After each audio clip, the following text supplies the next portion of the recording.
And welcome to the Evidence and Reasons for the Christian Faith video channel. I'm Salvador Cordova, and today I'm going to talk about Michael Faraday versus Charles Darwin, who was the greater scientist. Michael Faraday was an extremely devout Christian. Darwin could be said to be an anti-Christian. Some of his writings were not very friendly toward Christianity, although he was somewhat, being an agnostic of faith, you could say he wasn't totally hostile to the idea of God, but he did not like Christian doctrine.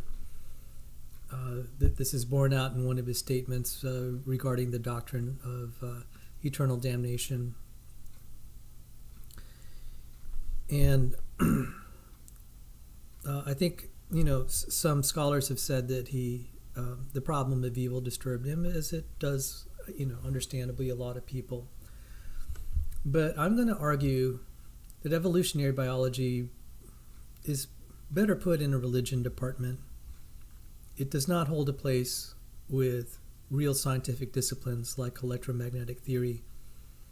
And electromagnetic theory is one of the biggest accomplishments in physics. I can read you lots of essays about this by professional physicists, and even lesser theories are better than evolutionary biology.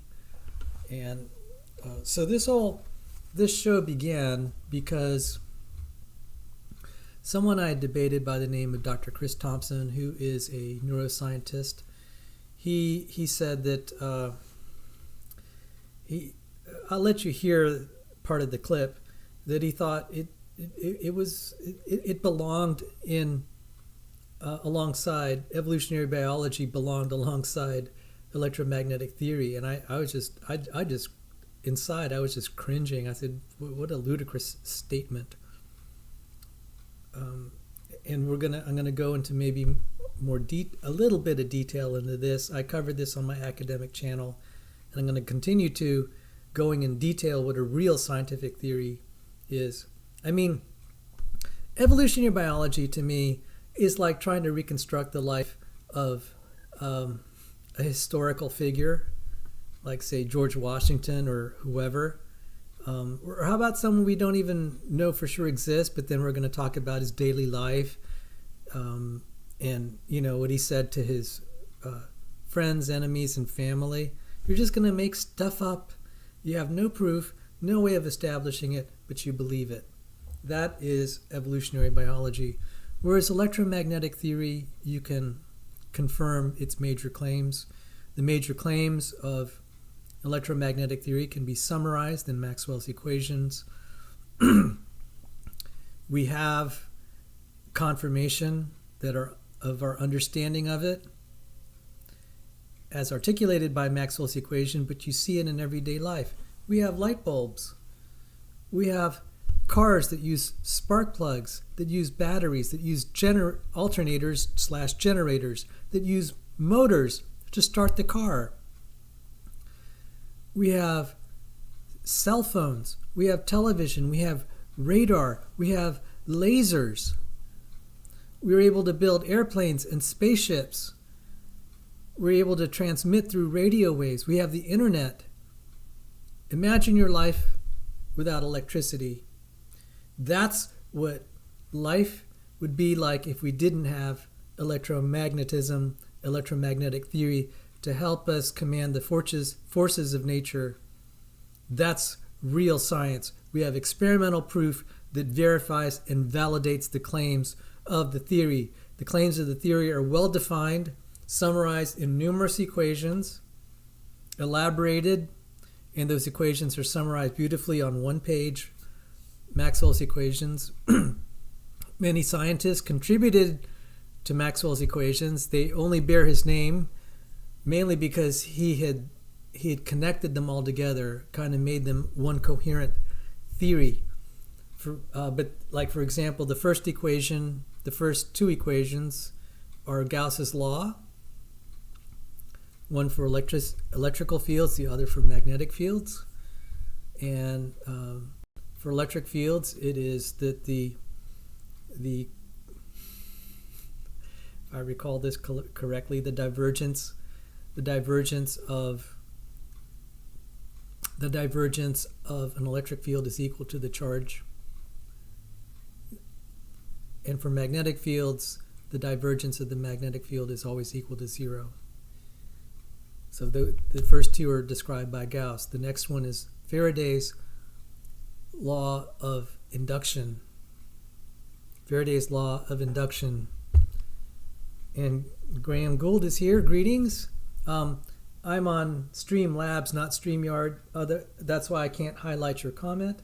It's a long time no see. And then the fourth one is Maxwell-Ampere's equation that relates magnetic and electric fields. And I should know it off the top of my head, but I'd have to cheat and look at what it's actually stated. But that theory is confirmed every day. Anytime you turn on a light switch, anytime you run a motor, anytime you run a generator, anytime you use a wireless device, especially when you use a wireless device, that confirms the theory. That's why it's believed. That's why it's accepted. That's why it's valued. That's why it contributes to society, which is more than I could say for evolutionary theory. Dr. Chris Thompson, my opponent in the debate, tried to say, oh, it is just as good because we have so many departments of evolutionary biology in the universities. I'm sorry, but I mean, does this justify that we have so many departments of intersectionality and all these crazy philosophies and goodness, all this wokey ideology that didn't exist? Does that somehow validate it that this is argumentum ad populum? Is it just that because an idea is believed, therefore it's true or it's good? That's not true. That's terrible. That is not science. Science rests on experimental evidence, on observations, repeatability.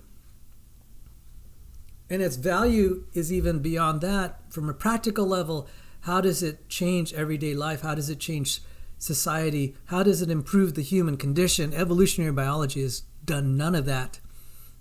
I would argue even Darwin has affected science negatively. His theory of so-called natural selection is now falling apart from the basic definition of fitness, and then now observational and experimental evidence shows that under strong selection there's actually loss of function, loss of versatility, that reproductive success is often facilitated by loss of complexity, the exact opposite of what he was hoping.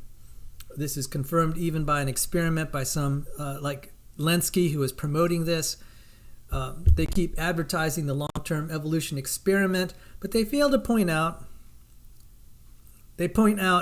but carefully, obscurely, that there's loss of genes. This is not good for evolutionary theory. That they're boasting about the increase of fitness, but it's reproductive fitness. That means just being able to make more offspring. The creatures, the strains of bacteria that were able to make more offspring under adverse conditions, were the ones that are also losing genes. And thank you, Graham. Thank you for visiting. An early happy Christmas. An early Merry Christmas, a belated American Thanksgiving. God bless you, sir. So, that's my little rant on this. I'm going to let Dr. Chris speak in his own words here. I'm not going to air the whole thing. It was like a lot of interactions with evolutionary promoters, they start kind of wandering on side topics. And I'm just going to focus on his claim that evolutionary biology absolutely deserves a place alongside electromagnetic theory. And it's just crazy to justify it in terms of look at all the departments of evolution in the universities. Argumentum ad populum, that is, argument by just the consensus, is not how science works. The consensus was that for a long time that the Earth was the center of the universe. That didn't make it right. There were observational anomalies that pointed to problems in the model. And it turns out the sun is the center of the solar system. That's a very good approximation. That's a more accurate description than geocentrism. So, the consensus does not make a good theory, and it's unbelievable. A scientist would be appealing to look at all the departments of evolutionary biology. That does not make a good theory. Yet, in contrast, electromagnetic theory has confirmation on so many levels. Every electronic device that works is confirmation the theory is a good one. We wouldn't have society as we know it today without electromagnetic theory. That's why I would say that it takes precedence. And, the thumbnail is of a pecking order of chickens. And you'll hear me quote that in this exchange. The molecular level. So the first question I'll ask, I quoted Dr. Coyne, who wrote the book Why Evolution is True. He said, in science's pecking order, evolutionary biology lurks somewhere near the bottom, far closer to the pseudoscience of phrenology than to physics. And whether that's its intended meaning or not, I'd say I would agree with that on face value. Do you think that evolutionary biology holds a place along with theories like electromagnetic theory and physics? Yeah, absolutely.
Oh, Gargoyle, thank you.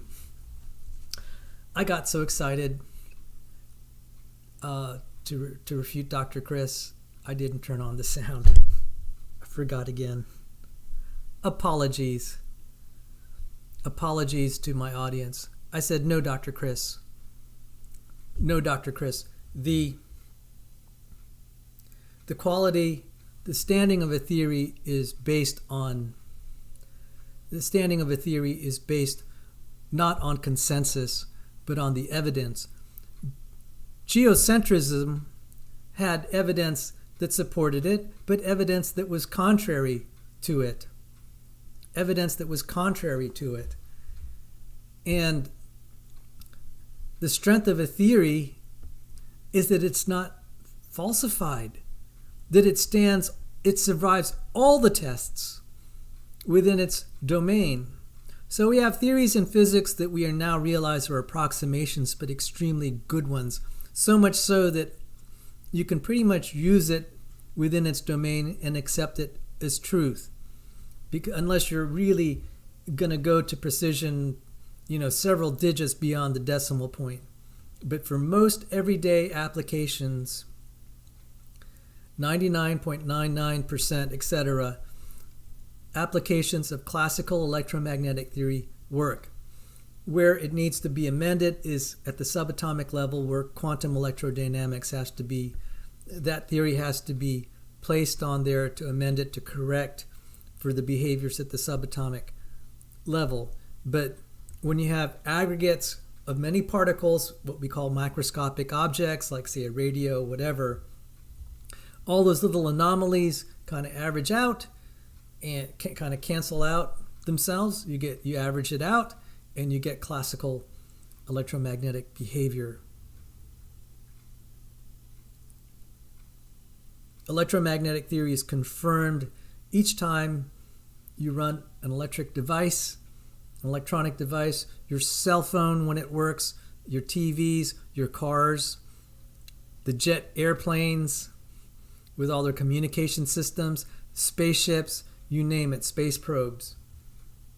Within its domain of application, we don't find any notable exceptions. The more complete theory is quantum electrodynamics, and that's still, as far as we know, very rock solid. There may be some amendments, but if your devices were not working, we would think the device is broken, not the theory of electromagnetism.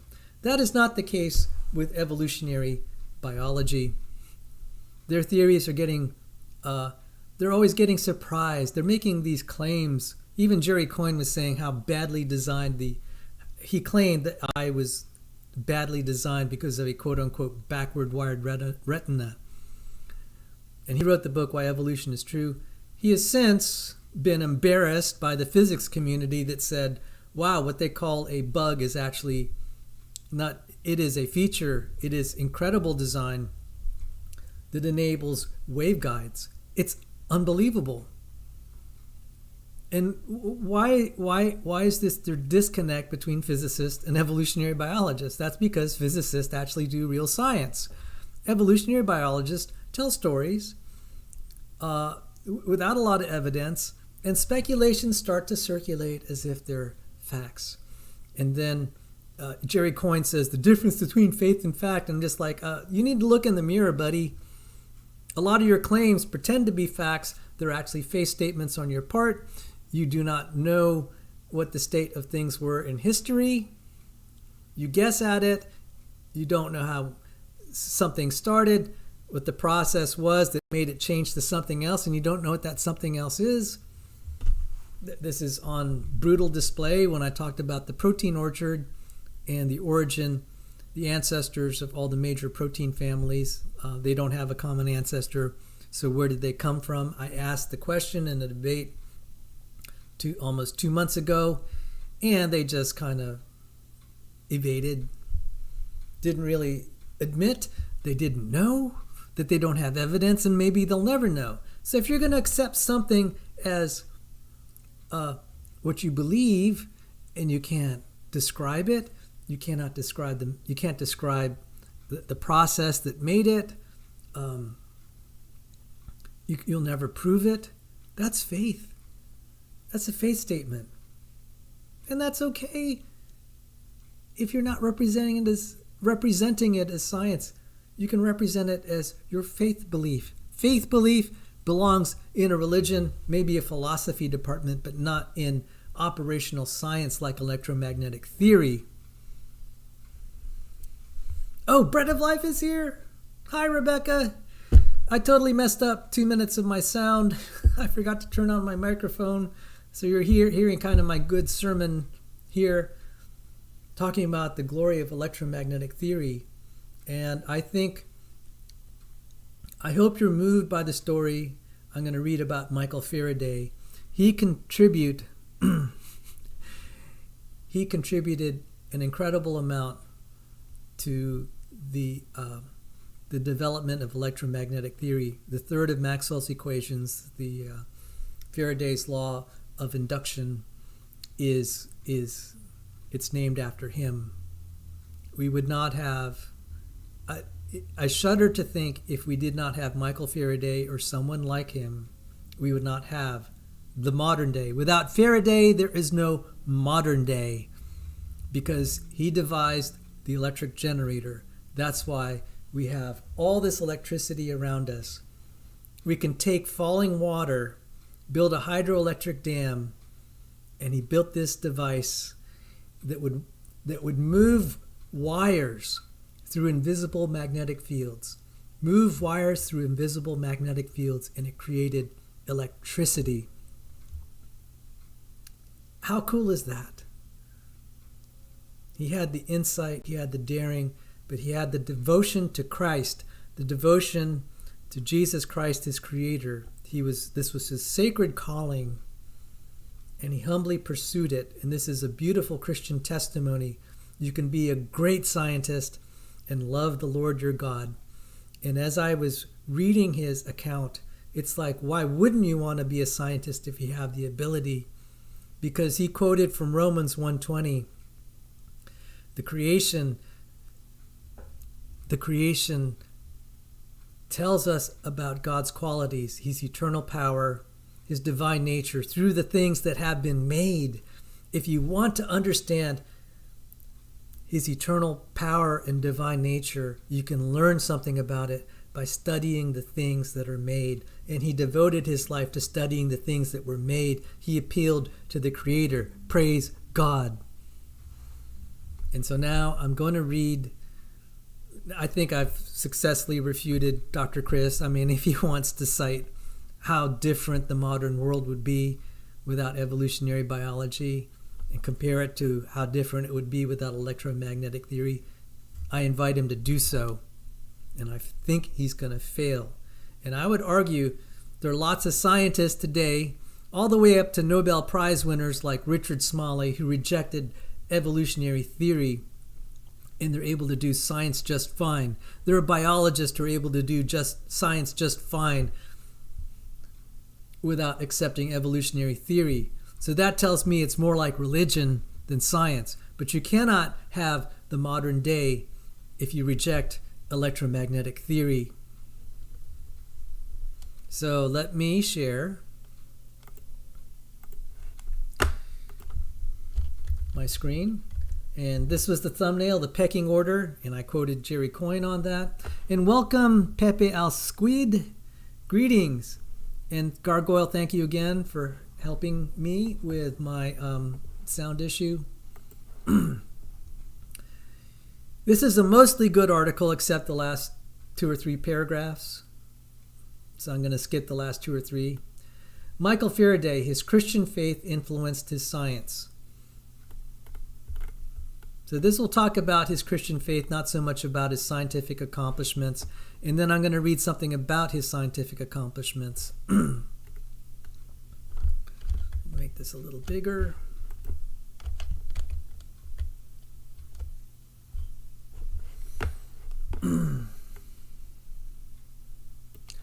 Brilliant. Let me make my image a little smaller.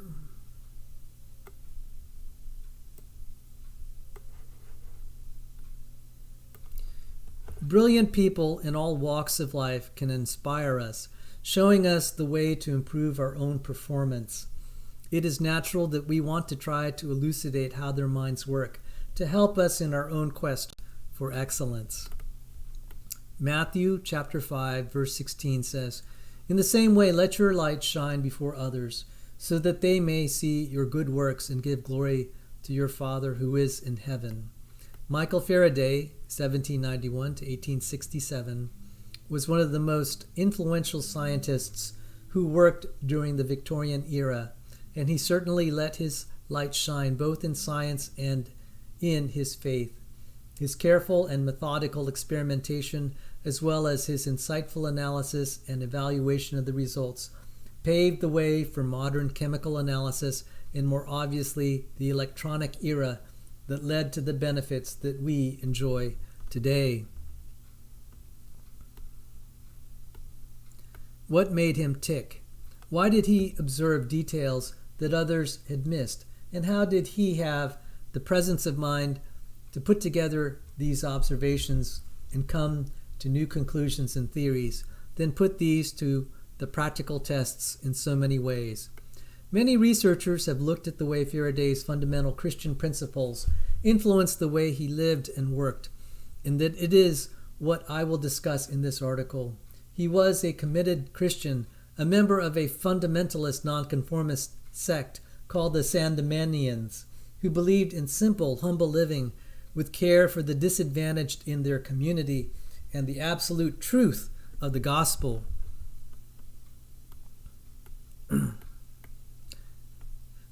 As well as his extensive and meticulous experiments that solved many mysteries of the time about chemistry and electricity, most famously, he was the first to show how an electric motor could work using magnetic and electric forces. He was also active in scientific leadership and was an advisor to many government bodies. His scientific knowledge helped in such diverse areas as the safety of mines, cleaning the pollution in the Thames, and the preservation of artworks and sculptures. Yet he refused to be involved in investigating the use of poison gases during war. On top of all this, he was paramount in fostering scientific education, and the Christmas lectures that he made famous at the Royal Institution in London that were originally set up by his mentor Sir Humphrey Davy. These are still widely patronized by quote-unquote young people of all ages. If you are interested in details of his many scientific achievements, there are some suggested easy-to-read references at the end of the article. Among the many scientific establishments that bear his name is the Faraday Institute for Science and Religion at the St. Edmund's College, Cambridge. Its primary aim is to undertake scholarly research and publication on science and religion.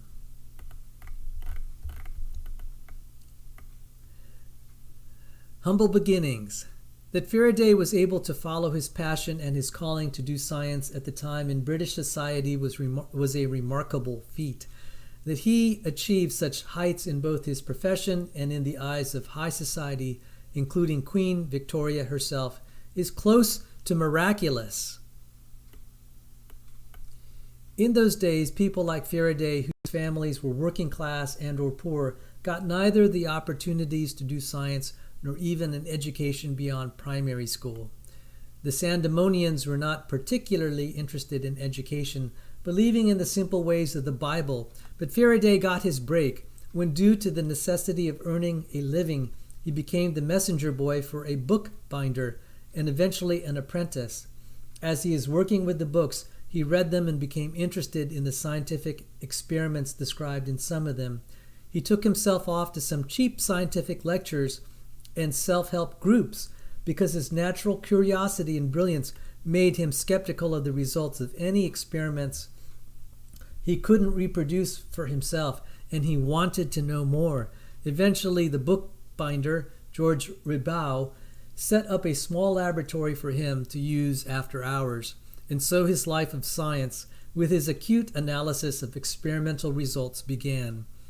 In the early 1800s, it was actually easier for women of privilege, in those days just called rich upper-class women, to indulge in a passion for science than it was for poor people such as Faraday. It is relevant here to mention that Faraday knew and corresponded with some of those whose books he was binding. Some of these were women who were not allowed to attend universities, but because of their social status and help from their families, they also followed their passions in learning about science for themselves. They were Jane Marcet, who wrote educational material on chemistry, Mary Somerville, who did the same for maths and physics, and Ada Lovelace, famous for helping Charles Babbage with quote-unquote programming the very first computer. Man of science, man of God, an enigma. One thing that fascinates me about Faraday is how he rose from poverty to become such a great and respected man in Victorian society, yet he remained such a humble man, only taking enough for his immediate needs, and certainly not living the high life of some of his peers. Even when he was successful as a scientist, famous and extremely well-respected in high London society, he accepted only modest lodgings as president of the Royal Institution, the research institution, eschewing the more elaborate dwellings of his peers. He refused a knighthood. He refused the presidency of the Royal Society, the club of famous scientists, so he could continue with what he regarded as his God-given talents for research. And he instructed his family to insist on private burial, although he was offered a place at Westminster Abbey alongside Newton. A plaque was subsequently placed there to honor him. Many researchers attribute this attitude to his deep Christian faith, although as a prominent and very well-respected scientist, Faraday generally kept his religious views private. It seems to various historians that his Christian faith informed every aspect of his life, private, public, and scientific. As evidence for this influence, some of his public quotations include, "The Creator governs the material works by definite laws, resulting from the forces impressed on matter. The laws of nature as we understand them, are the foundations of knowledge of natural things. The natural works of God can never, by any possibility, come into contradiction with the higher things that belong to our future existence. Mathematics offers only a limited training for the mind, since it deals with logical relationships and not with the behavior of physical objects in the world." One of the most interesting investigations about the way the Bible influenced Faraday's thinking has been done by Herbert Pratt, who found Faraday's two personal Bibles that have been extensively annotated. From these, he proposed some of the ways in which Faraday's faith informed his life and his science. I thought this was the most intriguing way of trying to find out what such a great man was thinking and what he thought was important. In particular, it is often quoted that Faraday gained inspiration from Romans 1 verse 20. "For since the creation of the world, God's invisible qualities, his eternal power and divine nature have been clearly seen, being understood from what has been made." And since someone talked about my little icon, I'm just going to take a pause here. Let me just read this. This is beautiful. Every Christian that is interested in creation science, be it old earth or young earth creation science, this is a beautiful verse. "For since the creation," not the evolution, "since the creation of the world, God's invisible qualities, his eternal power and divine nature have been clearly seen, being understood from what has been made." This is a great motivation.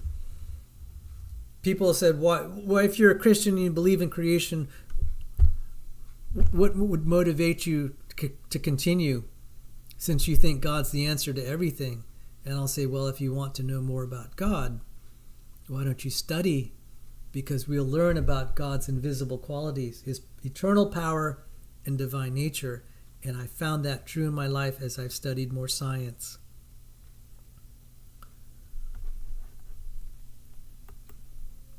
So now let me continue. And I might be skipping some of this. I didn't like that paragraph. Okay, so I'll just read the concluding paragraph. "In conclusion, Faraday's life and work shows that it is not only possible, but beneficial and inspirational, that men and women of God can also be effective men and women of science within our society. In Faraday's words, there is no conflict." And let me just read this just to poke at the evolutionists. He had said, the creator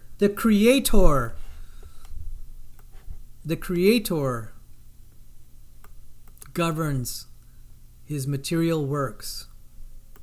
The Creator governs his material works. He definitely had creationist leanings. Probably at the time, creationism was the consensus view at that time. So he probably was a creationist. And this is a beautiful quote. And he's done more for modern science than Charles Darwin. What has Darwin done? You can live without Darwinism. You can't live without electricity in the modern day. There is no modern day without Faraday. No modern day without Faraday. God rest his soul. And I thank the Lord for his Christian witness. And this is what bothers me is history like this is not taught in public schools. It needs to be. So now I'm going to read, for the nerds out there, I'm going to read now the nerdy side of what he had done.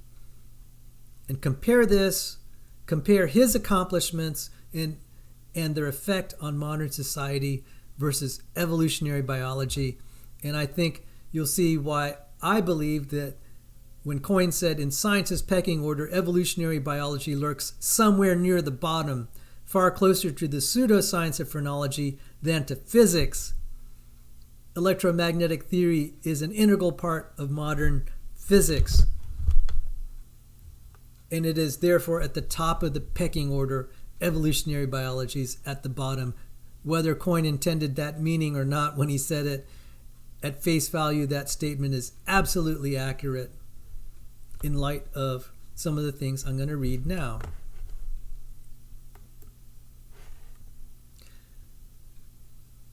And the links to what I'm reading are in the video description. Historical engineers, Michael Faraday, a founding father of electrical science. Who was Michael Faraday? What did he contribute to the field of electrical engineering? Here's a look at some of his most important accomplishments. In the early 19th century, much of what we now take for granted in engineering was unknown or even mistaken for magic. One of the first secular wizards to build much of the foundations of what we now call electrical science and engineering was Michael Faraday. And yes, it's not hard to gush at one of the founding fathers of one of the disciplines I studied. I studied electrical engineering, so big fan of it. This is Michael Faraday in the 1820s. This is a very nice picture of him. He looks like a sincere, humble man. Faraday's origins. Michael Faraday was born in 1791 in England. The son of a blacksmith, Faraday was not easily ushered into the world of academia. As a child, he apprenticed under a bookbinder, giving him ample opportunity to read. His inquisitive mind led him to attend lectures at the Royal Society, among them a lecture by chemist Humphrey Davy. Faraday sent Davy over 300 pages of notes he'd taken on this series of lectures, the diligence of which prompted Davy to hire Faraday on as his assistant. Through Davy, Faraday was able to meet and learn from many of the great scientific minds of Europe. Faraday never received a fully formal education, though he did receive an honorary Doctor of Civil Law degree from the University of Oxford at the age of 41. Despite this, and despite his birth to a common family, a rarity among intellectual circles of the day, Faraday came to achieve fame and veneration in his field. Throughout his life, Faraday was responsible for several greatly important discoveries in the field of electromagnetism. Here's an overview of some of his most notable contributions to science and engineering. Oh, greetings, Peter Paleologos, greetings. The world's first electric motor. Before Faraday, Hans Christian Ørsted had already demonstrated the link between electricity and magnetism, heretofore unknown. The apparatus was simple, an electric battery and a wire loop placed in proximity to a compass needle. When the battery's voltage was applied to the wire, the compass needle moved. Faraday took the idea one giant step forward by demonstrating the first electric motor. And I looked at this diagram before. I wish I had a video and we could actually see how this thing worked. So this is the left is a rendering of Faraday's electric motor. It's modified, and the right a photo of an actual Faraday's electric motor. So this is an actual motor, one of the first ones ever built. And it says here, looking at the schematic to the left, note that a permanent magnet is mounted within a pool of mercury, and that the battery's positive terminal is connected to the pool of mercury. A hook loosely suspends one end of a wire, and the other end of that wire dips into the mercury. Mercury is, of course, a liquid, so the wire is free to move. And because mercury is also a conductor, once the battery is connected, there is a closed circuit. As we know, an electric current flowing through a conductor creates its own magnetic field, which here interacts with the magnetic field provided by the permanent magnet, causing circular motion. I am going to go out on a limb and say, okay, I think maybe it rotates this way. I'm guessing that, okay? The result is that the suspended wire rotates around the battery. While the invention had few immediate practical results, the astonishing potential of the discovery was obvious to all. Electromagnetic induction. The picture below is the world's first electrical transformer, created by Faraday in 1831. Oh my goodness. So much technology in this, nondescript device. But this is where so much began, right there. So much began with this electric motor, and then this transformer. What we have here are two electrically independent coils wound upon a metal core.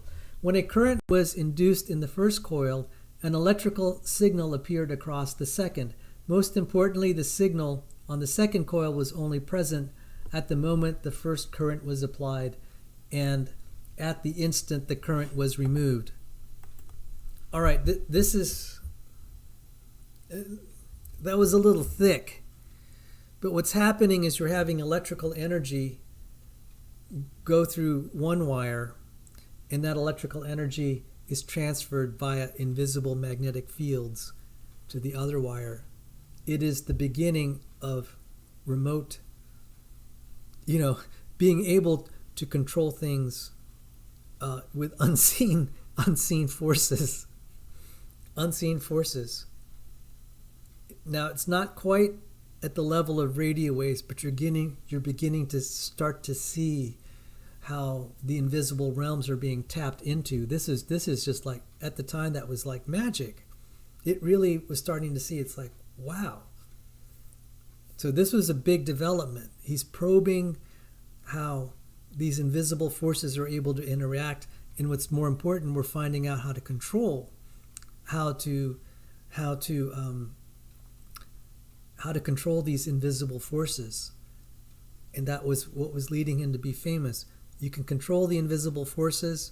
The invisible forces can be utilized to make mechanical power, mechanical energy, mechanical force. Amazing. And so, I go back, that last article that I read, they're giving some theological exposition, not even speculations. But as an electrical engineer, it says, for since the creation of the world, his, that is God's, invisible qualities, his divine nature, his eternal power, are clearly evident in the things that are made. His invisible qualities. And magnetic fields are not visible to the human eye. There may be some creatures that might be able to see them, like birds with their cryptochrome. That's how they're able to do magnetic navigation. But for the human eye, it is invisible. These are invisible realms. And so you could also take another take of why he quotes that verse. This is his invisible qualities. You begin to see parallels in earthly experience about how you can know about invisible things through the things that you can see. He was able to measure the transfer of electrical energy through invisible magnetic fields. That was remarkable. So that's what's happening in a transformer, by the way. I mean, crudely speaking, you're taking visible things, transferring it into an invisible realm, and then it comes back to the visible realm. That's how we have this light. You have electrical transformers. They're constantly transforming energy through invisible magnetic fields. This is wonderful. This is what Faraday was able to achieve, and there's more. The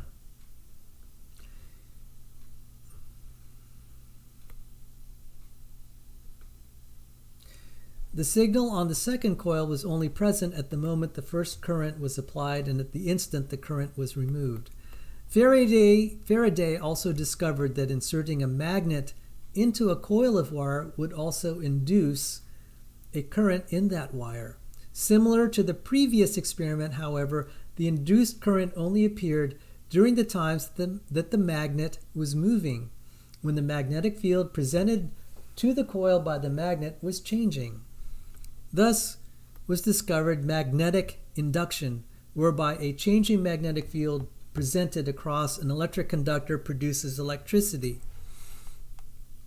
Again, the command of the forces of nature that are invisible.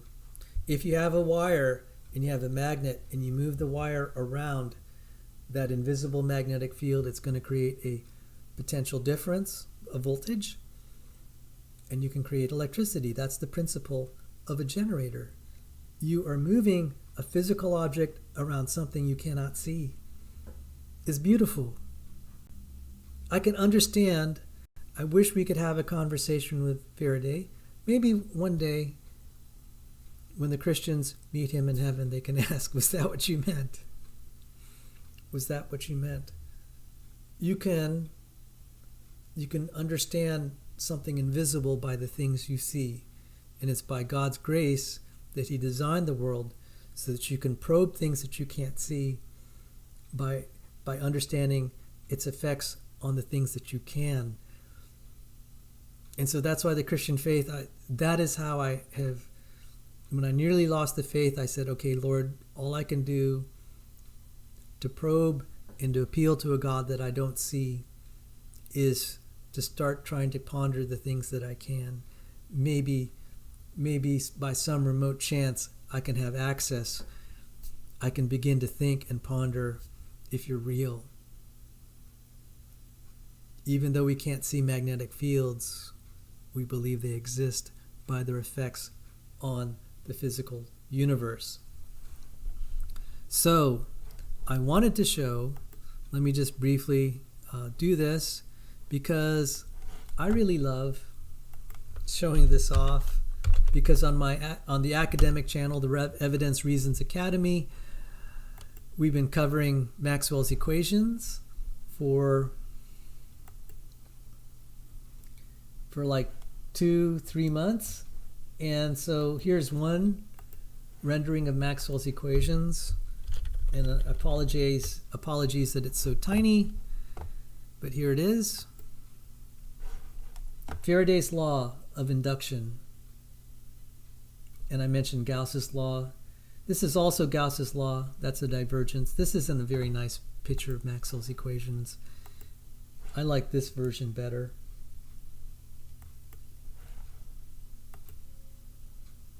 Oh, I blew it. The divergence of the electric field is the charge density.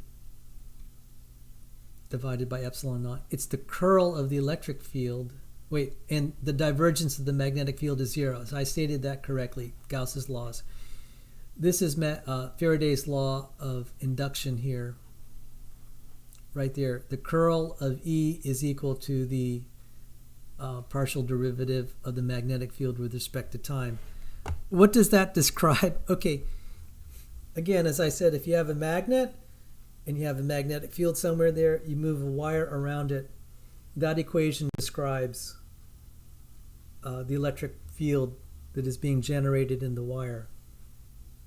So, I don't know that actually Faraday even formulated a lot of his ideas in that level of mathematical rigor. It was left to others like James Clerk Maxwell, whom we call Maxwell's equations. So he codified a lot of Faraday's insights into that third equation of Maxwell's equations. But the basic idea is the electric field that is generated by moving a wire through a magnetic field. And that has, it's not just that, it's not limited to that, but that is one of the consequences.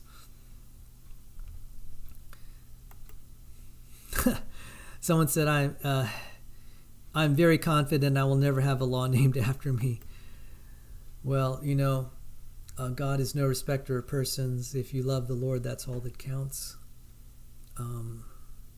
We can just be thankful that God sent someone like Michael Faraday, devout Christian, to bring us the modern world. Without Faraday, there is no modern day. Without Faraday, there is no modern day, because we wouldn't have command of electricity like we do today. And that was by the grace of God. So, in Greetings, Kevin's Biblical Discussions, hey? So, now we'll cover this law here, and don't be nerded out, don't want to scare you. Okay, so that describes the first electric generator. Faraday also devised what can be considered the first electrical generator. Faraday also devised what can be considered the first electrical generator. Again, it is most easily understood when comparing a version constructed today to Faraday's own illustrations. So on the left there is a modern day rendition, and this is a diagram that Faraday drew himself. So left, a modern created version of Faraday's electrical generator, and the right, a rendering of Faraday's original electric generator drawn by Faraday in 1884.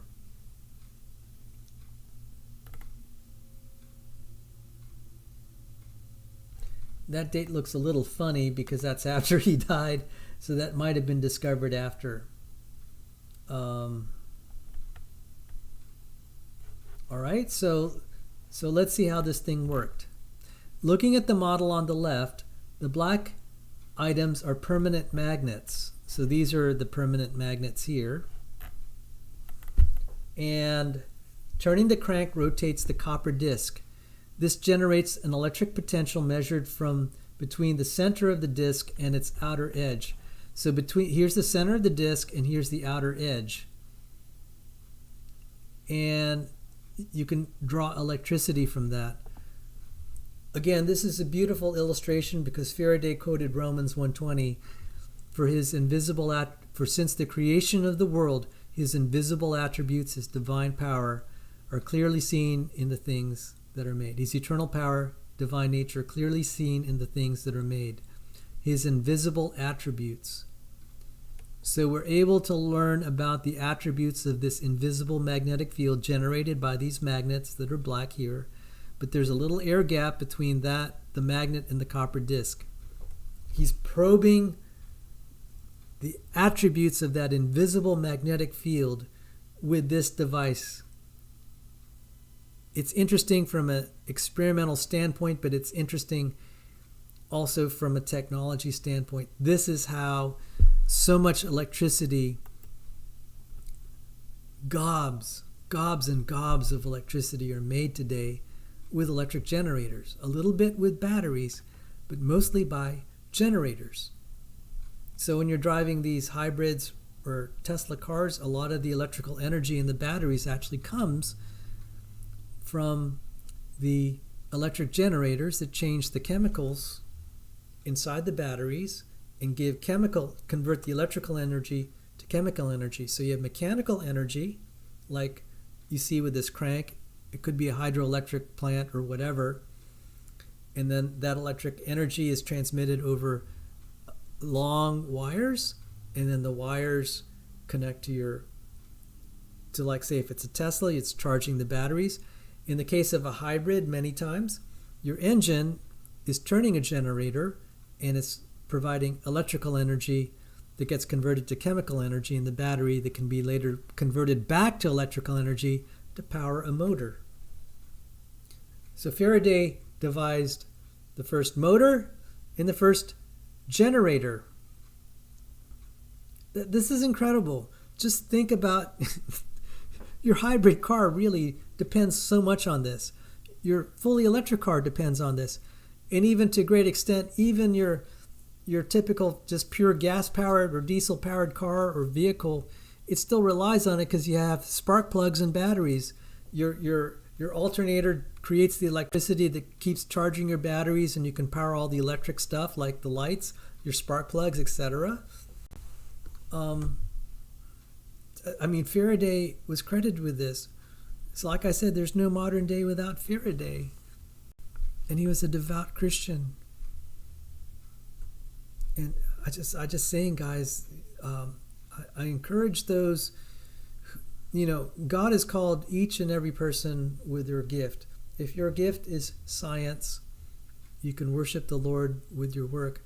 Just as if you're an accountant or a hairdresser, if you do what God has called you with excellence, God can use that. It'll count for something in God's eyes. And that's something we can be reassured. If you do this with a thankful heart and a heart that loves God, and you're doing it with what you have, it's precious in His eyes. It says in Ephesians that He prepared these works before the foundation of the world. We have the privilege of seeing someone like Faraday, where it has impacted the secular world greatly. And it's been a great example and an inspiration. But for many of us, for most ordinary folks, even ordinary scientists, we'll never have his fame. And that's okay. If you do it for God's work, it's blessed in His eyes.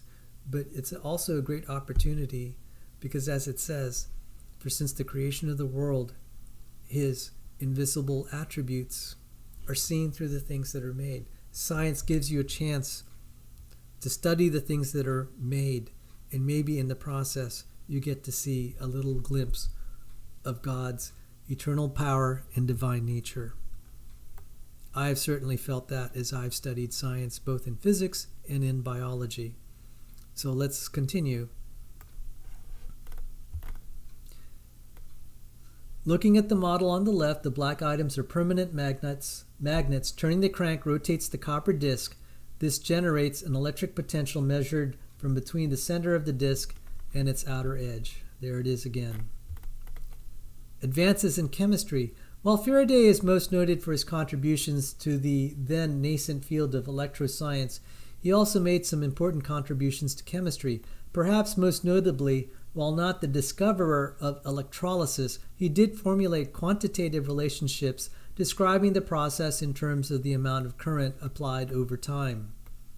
He was also the first individual to isolate benzene and discovered that the compound contained equal numbers of carbon and hydrogen atoms. He was also the first researcher to synthesize compounds derived from carbon and chlorine, C2Cl6 and C2Cl4. Among the many ways that this groundbreaking physicist, chemist, and inventor is immortalized is his namesake, the farad, the definition of the storage capacity of a capacitor. Faraday died in 1867 at the age of 75. He is buried with his wife Sarah in London, having turned down a place of burial in Westminster Abbey. And the rhetorical question at the end is, how have Faraday's accomplishments affected you? Which engineer would you like to see discussed next? Share your thoughts in the comments below. And greetings, Damian Martinez. Thank you for visiting. I mean, these two articles were so inspiring. You just wish it wouldn't end. God rest your soul, Michael Faraday. Let me just summarize something that David Coppage gave. David Coppage. He has also kind of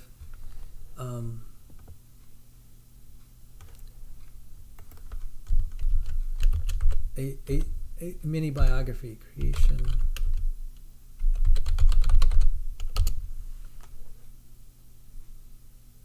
I don't see it here.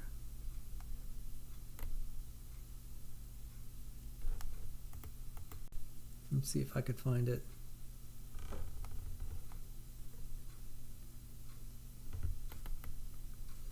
I don't know. He was private. So let me see. I love this article by David Coppage.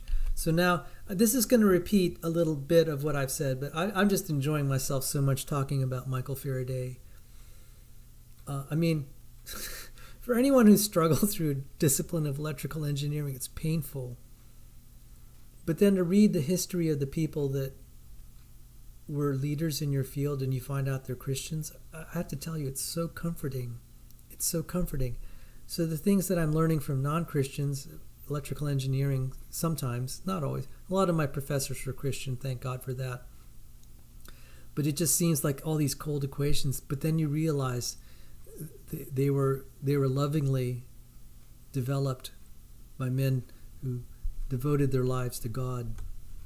And it's like, oh, now these are monuments to their work. So you remember that passage in Acts where Tabitha died and Peter brought her back to life? But before Peter brought her back to life, the women were taking the clothes that Tabitha had made and showing them to the Apostle Peter, saying, look at what she made. She's a dear sister in Christ. Look what she made. And you're like, what's the spiritual significance of that? Well, you see, it makes it very personal. You see, it represents someone's life, someone's Christian life. And now when I study these books of engineering and science, since so much of it was founded by believers in Jesus Christ, people who are Bible believers, it's like these are monuments to the work of Christian men. It's heartwarming. So anyway, let me read this, see if I find something interesting. Let's look at, oh wow, this is long. Holy smokes. This is, all right, I might as well because I'm having fun. And some people have arrived late, and so if you missed anything, this is a different take on what I've read earlier. Let me make this a little bigger. Michael Faraday. By the way, this is a great resource, Creve Info, Creation Evolution Info. Michael Faraday, 1791 to 1867, by David Coppage. Aldous Huxley was once asked what historical person's life he would most like to relive. His answer was Michael Faraday. By the way, Aldous Huxley is a descendant of Thomas Huxley's Darwin, otherwise known as Darwin's bulldog. He didn't want to relive Darwin's life. He wanted to relive Michael Faraday's life. That says a lot coming from Aldous Huxley, whose great-great-grandfather or whatever was called Darwin's bulldog. He regarded Faraday higher than he did Darwin. So how all this discussion started was a disagreement I had with Dr. Chris Thompson, who I debated about 2 months ago. He was saying that evolutionary biology deserves standing right beside electromagnetic theory, and I'm shaking my head. Nope. So here's confirmation of what I'm saying. Evolutionary biology is in the bottom of science's pecking order. It doesn't deserve a place beside electromagnetic theory. Here is, and he was just saying that's my opinion. That's an opinion of a lot of people, including Aldous Huxley. So let's continue. His answer was Michael Faraday. Everybody loves Faraday. It's hard to find any negative comment about him. He was a Cinderella story, the embodiment of a Horatio Alger novel with plenty of human interest that makes for a satisfying plot. But it's not just a good story. It was a life that changed the world. Faraday was a nobody who trusted God, applied himself, and succeeded. To his own amazement beyond his dreams, he became the world's greatest experimental physicist. To this day, he is often admired as such, notwithstanding the ultra-tech toys modern chemists and physicists have at their disposal. The president of the Institution for Electrical Engineers, the IEE, for instance, at the unveiling of a Michael Faraday statue in 1989 said, "His discoveries have had an incalculable effect on subsequent scientific and technical development. He was a true pioneer of scientific discovery." And let's read this quote. "There is no honor too great to pay to the memory of Michael Faraday, one of the greatest scientific discoverers of all time." Lord Rutherford. Faraday enraptured audiences with his public demonstrations. He discovered some of the most important laws of physics and chemistry, discoveries which revolutionized the world economy. But none of this mattered to him as much as one thing, his Christian faith. He would rather be praying and studying the Bible with his fellow church members than be at an awards ceremony or have an audience with royalty. Steadfast and humble, Faraday remained absolutely committed to biblical truth from early childhood throughout his long life. He would have been considered a fundamentalist Christian had the term existed in his day. Nothing, not even the rising tide of skepticism in Britain leading up to the Darwinian Revolution, shook his confidence in the Word of God.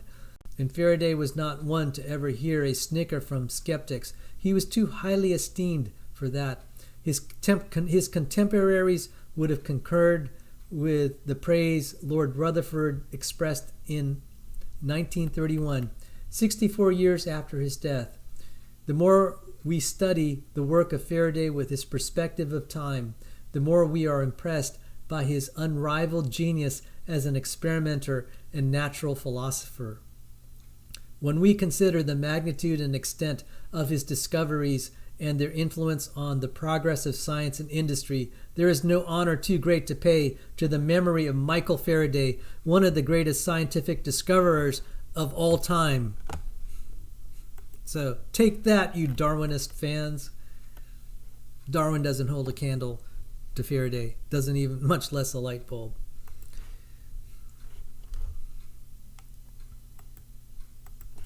Start listing the things that run on electric motors: automobiles, fans, clocks, airplanes, pumps, vacuum cleaners, and so much more, and you begin to get a hint of what Faraday's work brought forth.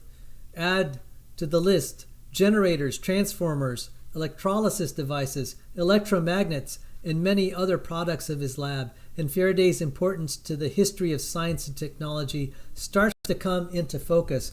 It has been said that the wealth generated by the inventions based on Faraday's discovery exceed the value of the British Stock Exchange. This is probably an understatement. Yet Faraday remained a modest, unpretentious soul who never sought financial profit from his work. He accepted a cottage from the government in his senior years, but rebuffed honors. When the Queen wanted to knight him, he declined, wishing to remain plain old Mr. Faraday to the end. The glory of Jesus Christ was the only reward he sought. The series on scientist Christians, too bad we cannot reverse the order of the terms, no thanks to Mary Baker Eddy, has a recurring theme.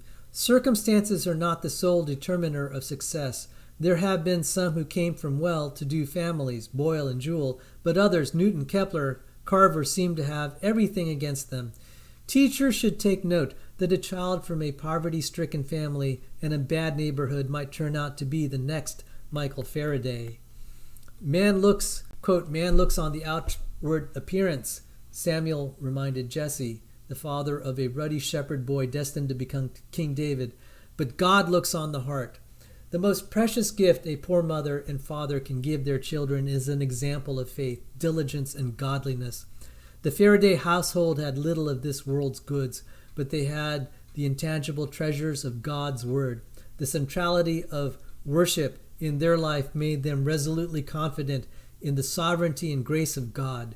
Michael gained from his faith a sense of purpose and drive and fortitude to withstand the rigors of life. He developed values that subjugated worldly passions and promoted honorable work, and for the benefit of science, his faith provided curiosity about God's creation and a deep belief in the unity of nature. As we will see, this belief steered him right toward his most fundamental discoveries. In this regard, young Michael Faraday was a rich child. Even though outwardly his clothes were shabby, his shoes were worn out with holes, and he knew hunger. His father, a blacksmith, became an invalid and went for extended periods without work. More than once, Michael was given a loaf of bread by his mother and told it needed to last him a week. The boy had to learn how to work hard and bear responsibility at an early age. Properly understood and applied, these challenges can build character. Jeremiah said, "It is good for a man to bear the yoke in his youth." Lamentations 3:27. Faraday was living proof of that. Rather than turn him into a thief or vagabond, hardship and deprivation instilled in Michael an appreciation for the few good things he had, a desire to succeed, and a deep hunger for knowledge. That hunger began to be satisfied when he took a job as an apprentice bookbinder at the age of 13. Prior to his apprenticeship, he attained only the rudiments of education through Sunday school, reading, writing, and arithmetic. Though math would never be his strong point, he learned good penmanship, mastered writing and note-taking, and was a voracious reader. In the print shop, he often read books that were to be bound. At first, his boss found him wasting his time on fiction and urged him instead to read things of real value. To his credit, Faraday accepted the advice and began reading articles on science.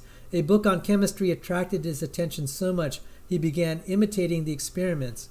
When he read in Encyclopedia Britannica about the new discoveries being made about electricity, including Volta's new invention that could supply a constant current, he was so fascinated he cobbled parts from around the shop, including bottles, rags, and clamps, and made his own voltaic pile, a recently invented battery. With this and jars he purchased with meager savings, he made his own capacitor and electrostatic generator. Around this time, Faraday was also strongly influenced by a book written by the English hymn writer Isaac Watts, authors of such famous hymns as "O God, our help in ages past," "When I survey the wondrous cross," "I sing the mighty power of God," "Jesus shall reign and joy to the world." The book was entitled "The Improvement of the Mind." Michael resolved to discipline himself by reading profitable books, taking good notes at important occasions, and observing the habits of influential people. These helped to fill in deficiencies from his substandard schooling. Whenever he could, he asked friends and acquaintances to help him with grammar, spelling, and punctuation. He also began attending scientific lectures and formed friendships with other like-minded young men eager to improve their circumstances. Michael dreamt of becoming a scientist, but felt confined by his poverty and lack of education to a shopkeeper's vocation. His mother and family members depended on his income, even more so when his father passed away when he was 19. By now, he was a journeyman bookbinder working for Mr. Ribaud, a French businessman. One day he was given a stub of paper that was to become the ticket to his dreams: free passes to 4 scientific lectures at the Royal Institution by one of Britain's most eminent scientists, Sir Humphrey Davy.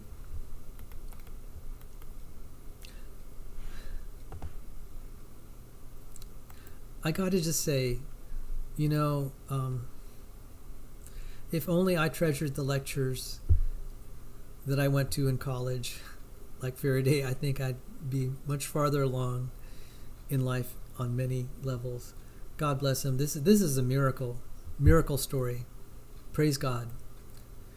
The Royal Institution was a showcase of science built in 1799 by Benjamin Thompson, 1753-1814, an eccentric but intelligent philanthropist born in Massachusetts who became Count Rumford in Bavaria before moving to London, later to marry Lavoisier's widow in France. Rumford designed the Royal Institution, a combination research laboratory, library, and lecture hall, as a showcase of applied science. It contained one of the largest voltaic piles of the era. Well stocked with chemicals, wire, and magnets, it was the place to learn physical science in London.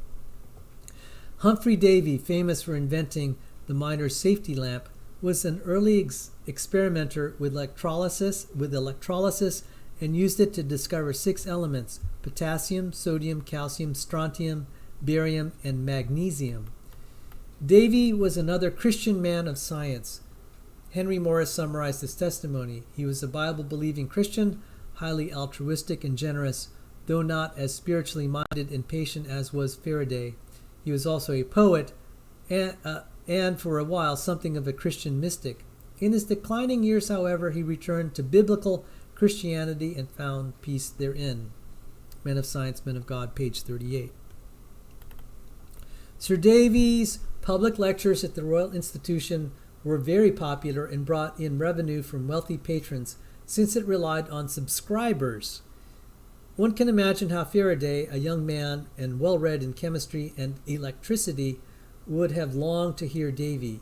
He had already been attending Wednesday night meetings of the City Philosophical Society, a group of working men interested in science. He kept voluminous notes of these meetings, which his boss often showed off to customers.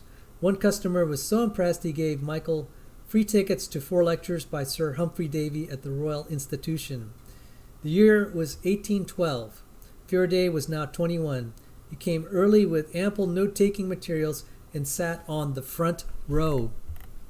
Spellbound by all Davy presented on stage, Faraday wrote down everything, recopied it neatly at home, and bound it into a book 386 pages long. Months went by as Faraday continued to dream of becoming a scientist like Davy. His apprenticeship was over. He took a job as a bookbinder across town, but found the business tedious and unsatisfying. He took a bold step. He wrote to Davy and asked for a job. With his request, he enclosed a bound volume of notes he had taken at the lectures. Davy's reply was polite but disappointing. There are no positions available. In October of that year, Davy was temporarily blinded by an explosion in the laboratory. Faraday managed to become his secretary for a few days, but when Davy recovered, there were still no positions available. A carriage pulled in front of Michael's home one evening with a letter from Davy. Excited, Michael tore it open. It was a summons to appear at the Royal Institution the next day. Davy's assistant had just been dismissed for involvement in a brawl, so now a position was available, and Davy had not forgotten the eager young man. Davy had discovered many things, but as he later admitted, his greatest discovery was Faraday. It would require a substantial pay cut to take the job, but Michael enthusiastically accepted. His position at first was little more than janitor, washing bottles, setting up for lectures, keeping records, repairing things, and assisting the master as needed. But to have the opportunity to learn at the feet of one of the greatest scientists in England was a science education par excellence for the disadvantaged young man. Faraday applied himself diligently. He learned everything he could, keeping detailed notes, studying books in the evening, and working long hours willingly. In short order, Michael became the equal of any chemist in the world. What's more, in 1813, Davy invited him to come along as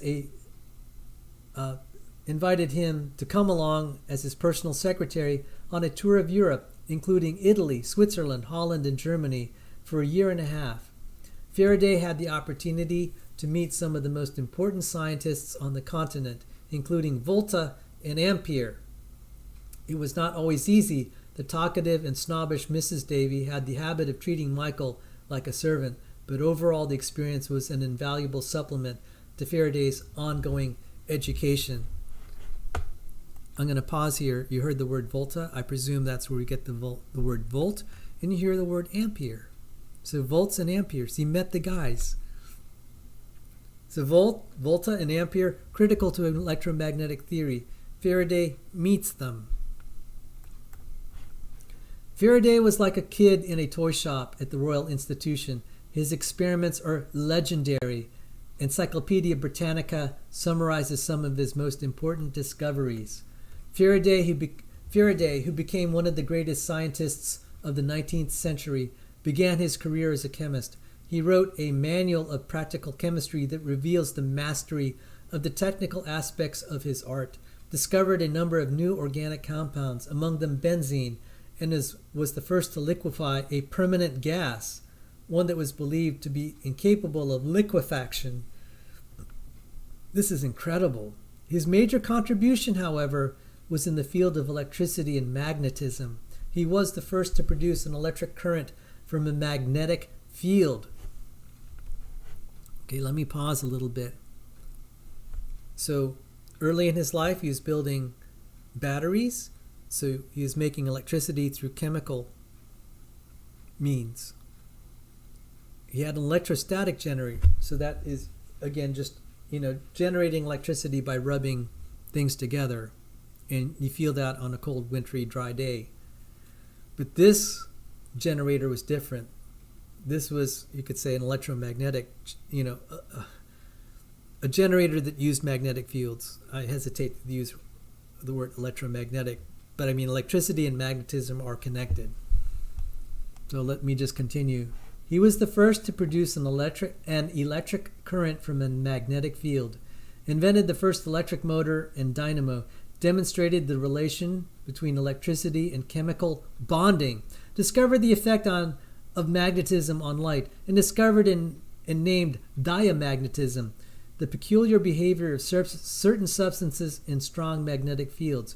He provided the experimental and a good deal of the theoretical foundation upon which James Clerk Maxwell erected classical electromagnetic field theory.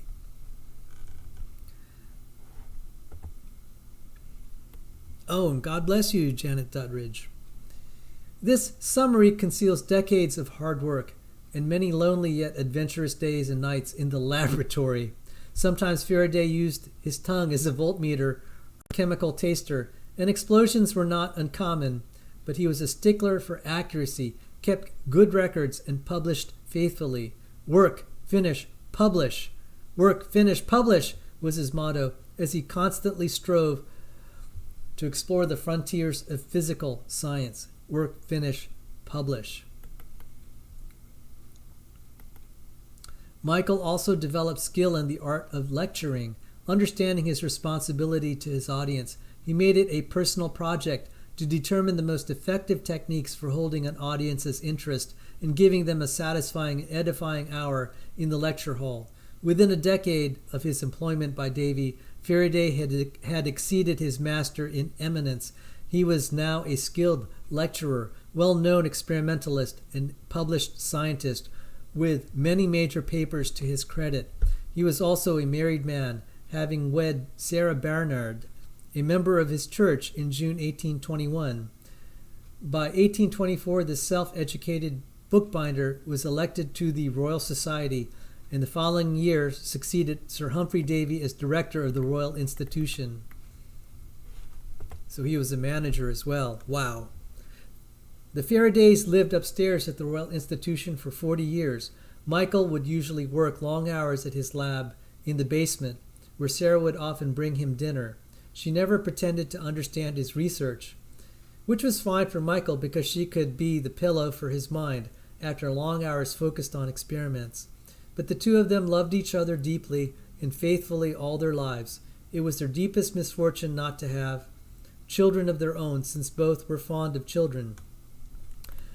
The disappointment was partially assuaged by the presence of two nieces who came to live with them.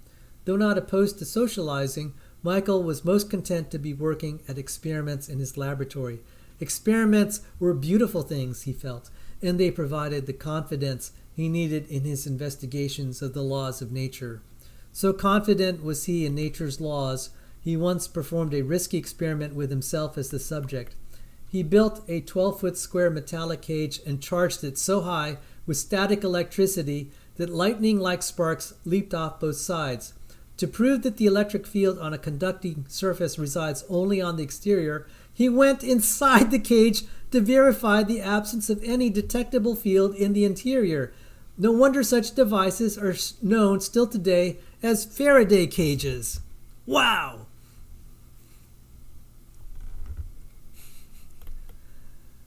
Michael made some of his most important discoveries in the early years of their marriage. These included the physical foundations of the electric motor, generator, and transformer. Many consider his crowning achievement the discovery of electromagnetic induction, the production of a steady electric current from the mechanical action of a magnet. The principle was apparently discovered simultaneously and independently by Joseph Henry in America, another committed Christian, but Faraday published it first.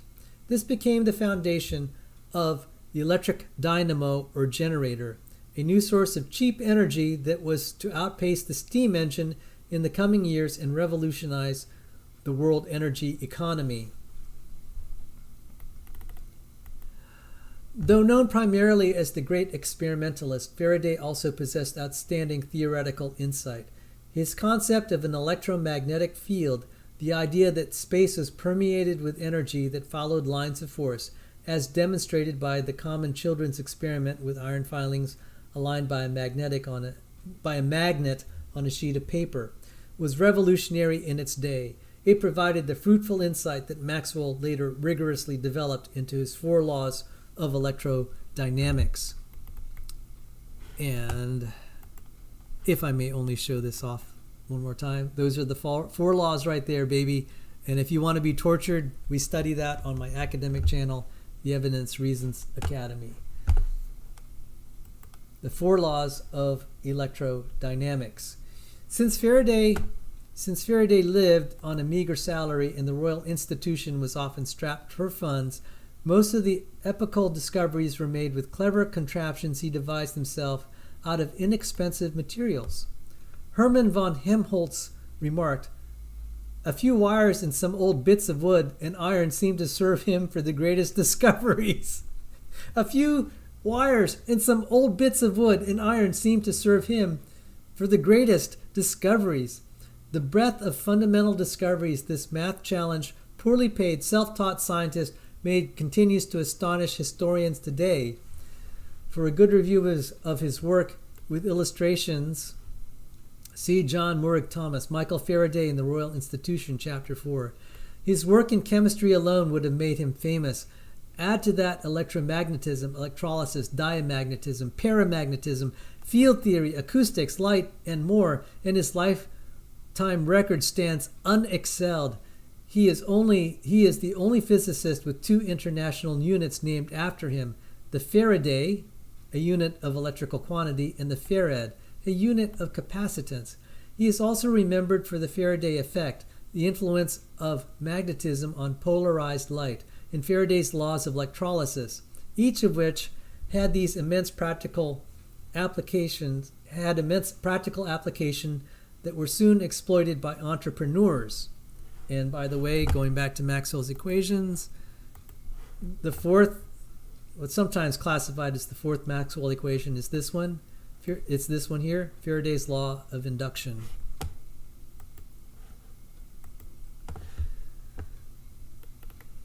Added to his experimental fame, Michael Faraday's public lectures and stage demonstrations set a high standard that influenced many who followed and continues at the Royal Institution to this day. As a popularizer of science, Faraday is emulated but rarely surpassed.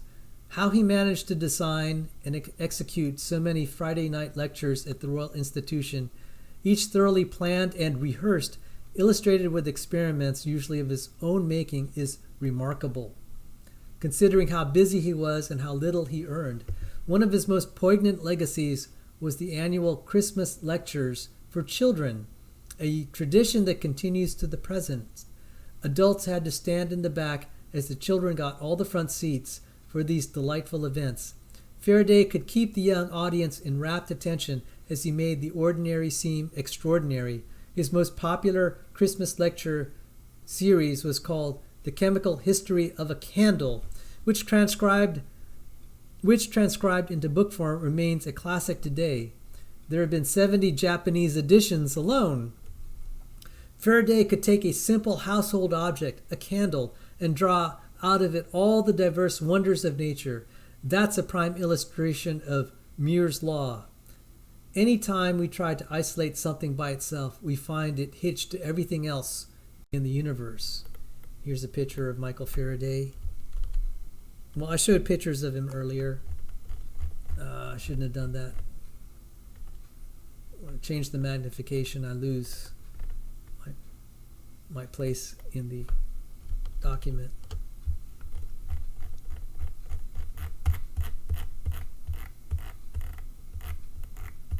There it is.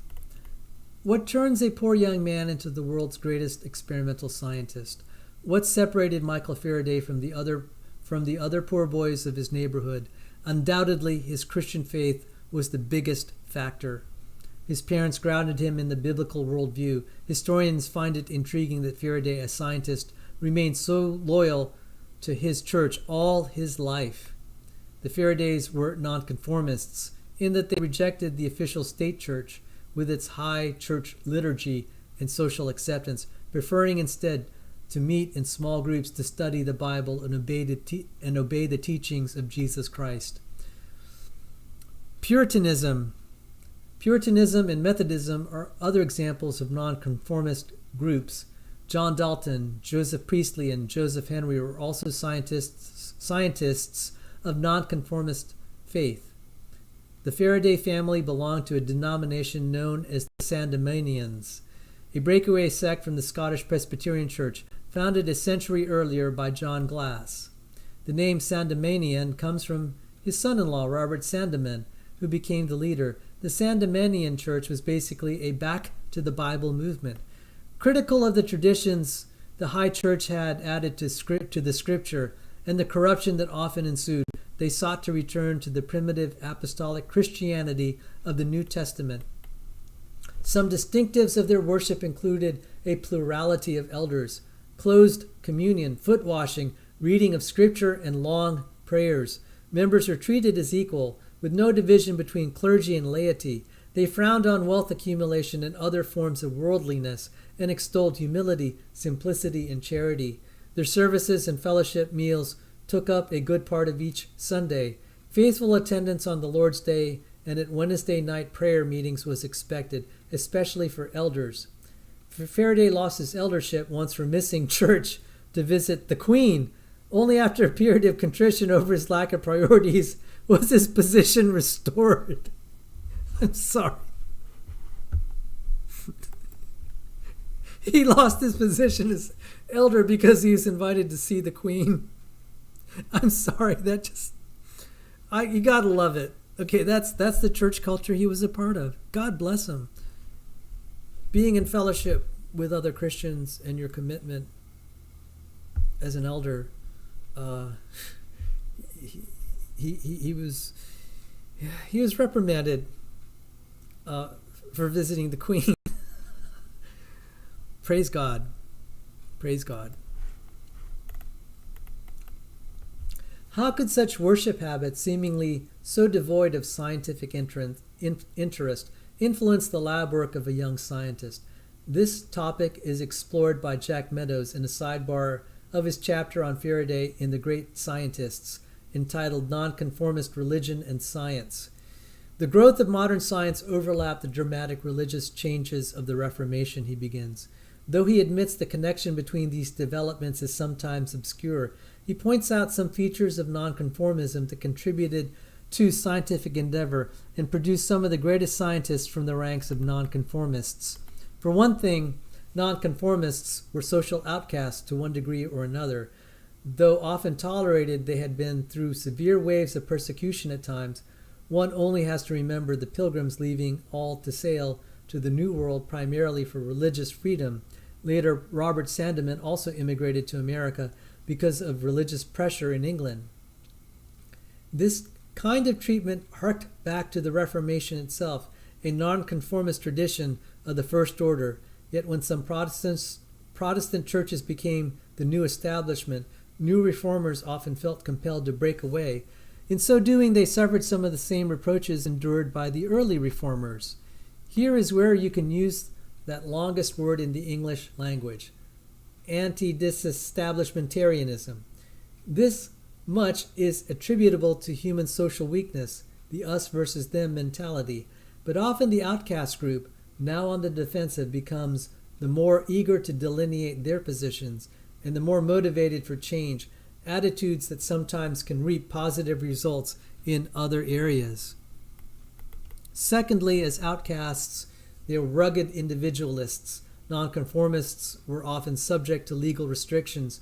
They were prevented from attending the state schools and universities, intertwined as those institutions were with the state church. One result of this was a fresh infusion of new attitudes and non-traditional methods in education. Nonconformists developed dissenting academies whose curriculum was much wider than in traditional schools and universities. Meadows explains, in particular, it contained a science component. The dissenting academies became an important seedbed of science. The dissenting academies became an important seedbed of science. And we have dissenting academies slowly going in the creationist movement. I mean, a lot of these guys in creationism, many names that are not well known, it's just as well, but they're in secular universities, but then we pool together and there's going to be some great things. We might have revolutions in physics. We need that if you're a young earth creationist. And it's exciting to be a part of it. And, even in my lifetime, I said, God, how can I be a young earth creationist?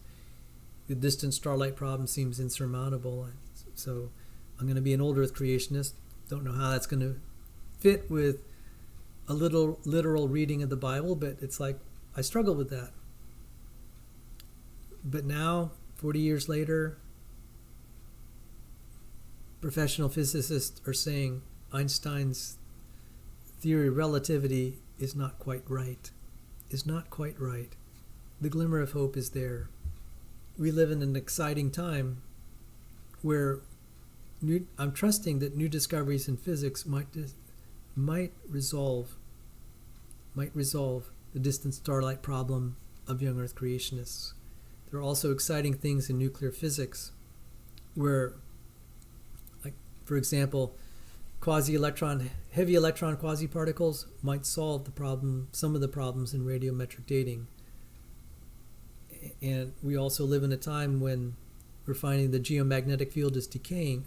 We covered this on this channel and now more so in my academic channel.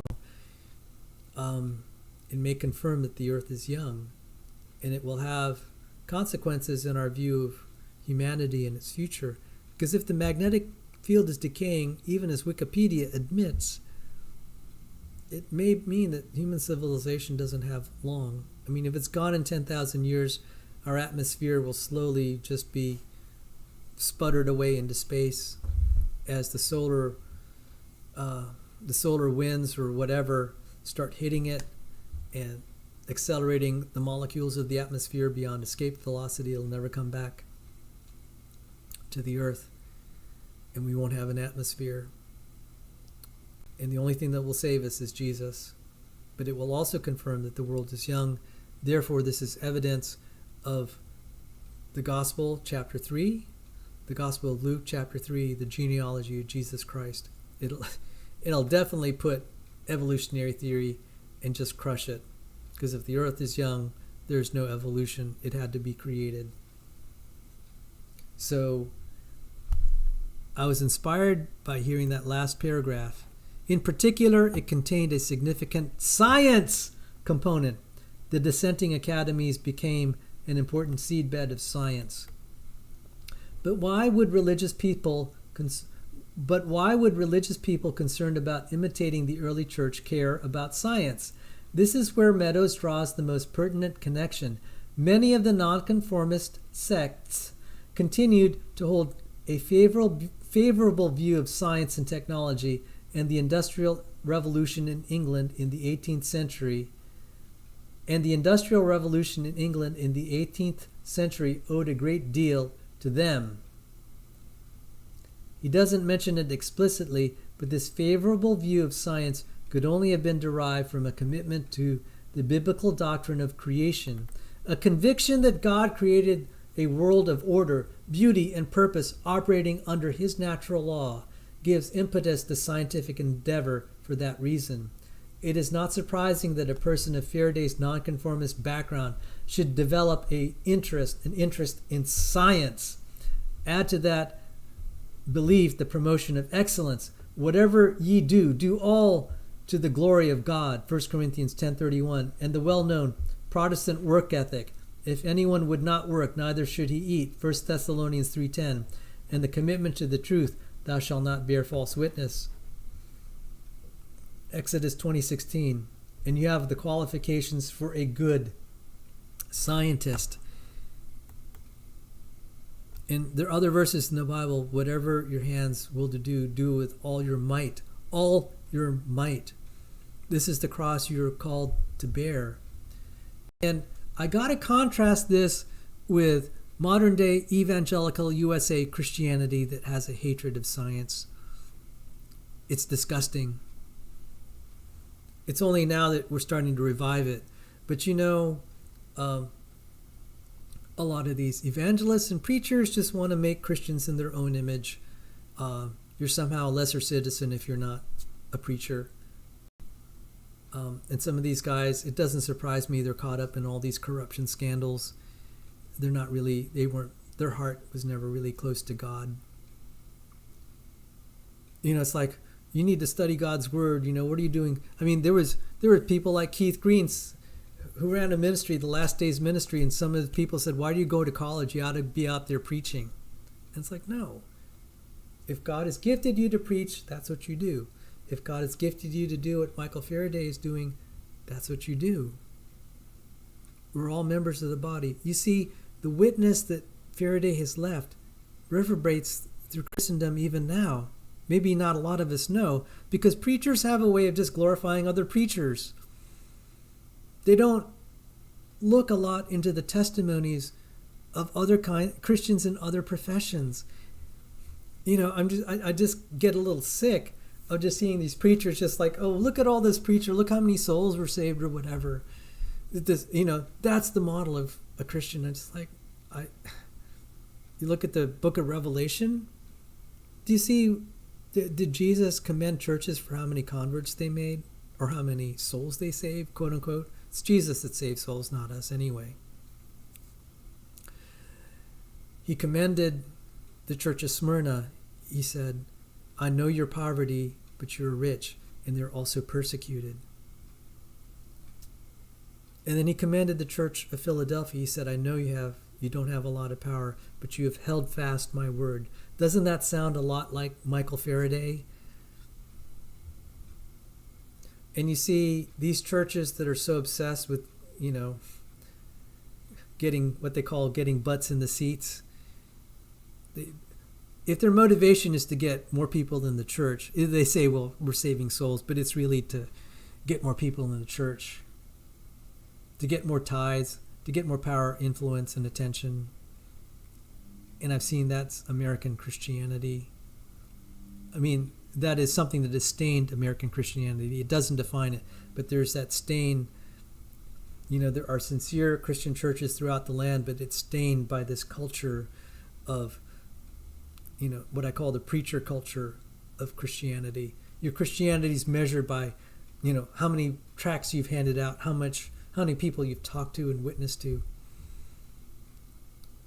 You look at Faraday's life. Whatever your hands work to do, what you're called to do, you do with all your might. All your might. That excellence gives you, it opens audiences up. You see, his humble beginnings, he was a faithful worker. He was a faithful bookbinder. It says, to him, him who is faithful in small things, he'll be given greater things. Now that parable is really about the kingdom of heaven, but you could see it extrapolates. If he's being seen as a humble 13-year-old helping to bind, you can just imagine him binding books, taking books and then binding them, making books out of the papers, the printing press, and binding it into a book. He did that faithfully at age 13, supplied income for his family. He did that with excellence. He then went to a free lecture, took notes, and then he rewrote the notes, made 386 pages, made a book, and then he gave it to the researcher and applied for a job with it. He eventually got a job being a janitor for that researcher, and he rose to be one of the greatest scientists of all time. And why is he the greatest? Look at all the inventions, all the things of modern life. There's no modern day without Faraday. And this is why Charles Darwin doesn't hold a candle to him. This is why evolutionary biology lurks somewhere near the bottom. Because Faraday's ideas are confirmed by their operation in modern appliances to this very day. And so I just got to complain. You see, it's striking that the attitude in the 18th and 19th century about science and learning was cherished. Curiosity was cherished, and furthering society by learning was cherished. I'm sad to say, in modern day evangelicalism, the church is all about the church, so to speak, about the local building, influence, and power. They prefer people that just come there and give donations. I'm afraid they're not really caring for the development of that person to his fullest abilities in the gifts he has. And it's only taken me a while to figure that out. That's why you'll hear me sometimes cover the scandals in the churches, like the $600 million of theft by the Southern Baptist Convention, the Arizona Baptist Foundation that was affiliated with the Southern Baptist Convention of Arizona. It's disgusting. It doesn't surprise me at all because I've seen it from the pulpits. They don't seem to care about developing the individual, helping him in his walk where he's struggling and bearing crosses. No, it's about preaching and making more preachers and getting more butts in seats. And it took me a while to figure out, why didn't I fit? And so as I read this nonconformist story, I'm moved that they wanted to go back to simple roots, simple Bible studies, prayers, simple prayer, simple assemblies, simple communions, not mega churches, not big evangelistic campaigns. It's just beautiful. This story moves me. This is where creation science can build. And to some extent, modern day evangelicalism, which is trying to cater and compromise with the culture so they can get more butts in seats, it's just not. It's hurting Christianity, and it's actually hurting creationism. I go to evangelical churches. You'll be surprised creationism inside those churches is not really welcome. It's like, oh, you're going to cause trouble. It's okay to be a theistic evolutionist. You could still be a Christian. And that's true. But don't you want to talk about it? I mean, you open the book of Genesis. You have to think about this. And it's just not welcome. And it took me a while to figure that out. So, creationism is going to be kind of a little bit even, I profess the evangelical faith with kind of reformed leanings. But as far as the church culture and organization, I don't quite fit. Because there's a certain culture there. You're treated like you have no contribution unless you're a preacher or evangelist. It's pathetic. It's great that a scientist of Faraday's caliber was elevated to be elder. And that was a pretty hard thing to be an elder there, because you couldn't even excuse yourself for one night because the Queen of England, which was Queen Victoria, invited you. So I just had to rant a little bit there. So, there is a book, The Scandal of the Evangelical Mind. They have emphasized just kind of like running your mouth rather than learning and contributing to society. I mean, they defined the Christian life so much. I mean, I was sick of some preachers. They defined the Christian life so much by how much you, quote unquote, witness. The Christian life is defined by your faith and love of God and your neighbor.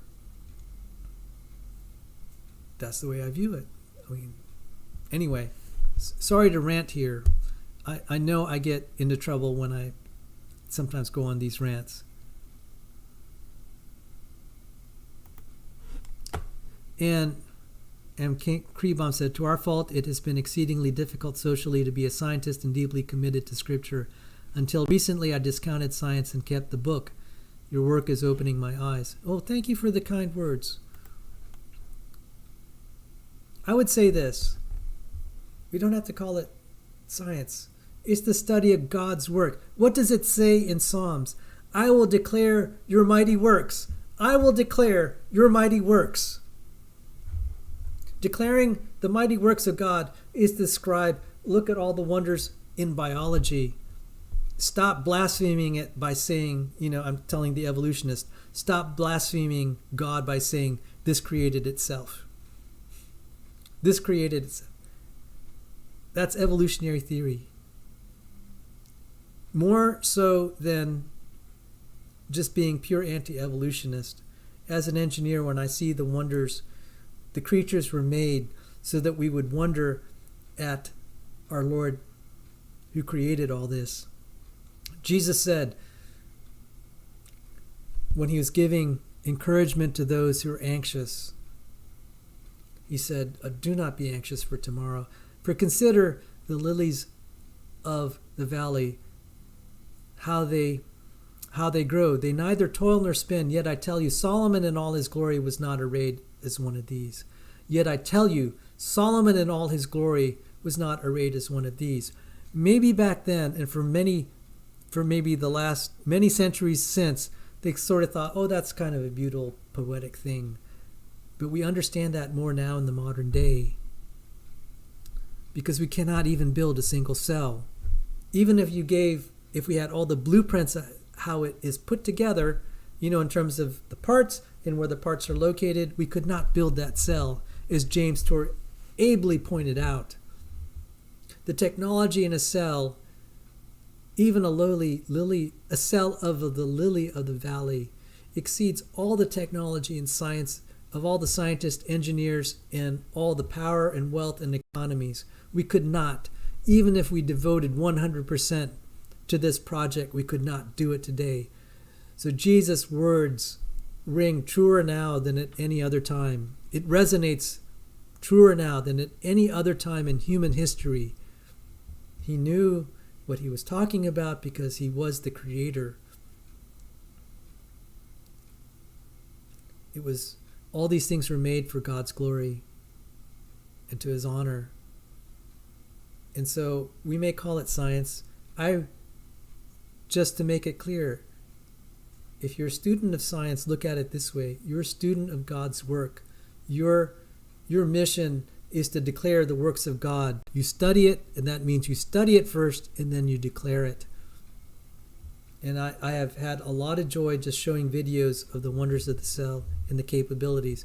Being in the engineering discipline for 20 years before I went to biology to take care of my widowed and disabled mother for 18 years, I learned some fascinating technologies, and I could tell you the technology in biology is humbling. It is absolutely humbling. It can do things that are unimaginable. Like, say, take the Arctic tern. It has the cryptochrome protein that can leverage hyperfine transitions. With quantum spin chemistry to detect magnetic fields, they're able to make magnetic fields make point-to-point navigation from the North to South Pole, even without GPS. Anyone who's been in maritime or aviation navigation knows how, if they bother to think about how fabulous this is, their jaw would drop. Because look at all the scientists and look at all the difficulty making navigation systems so that sailors and pilots don't die in the middle of their trip because they're lost. It is so difficult. Just try to navigate without a map sometime and you'll realize how hard it is without a GPS and a map, or just without a map at all. And even try doing it with just a magnetic compass and a map. It's going to be challenging. It's going to be really challenging. But birds are able to do this, and the magnetic compasses they have in their eyes are more sophisticated than anything we can build. Marcus Eberlin, who's a world-famous chemist, said, we chemists cannot build something like the cryptochrome protein that can put it in these quantum states that the bird is able to do so wonderfully and naturally. The excellence in engineering is beyond comprehension, albeit it has been tarnished by the curse.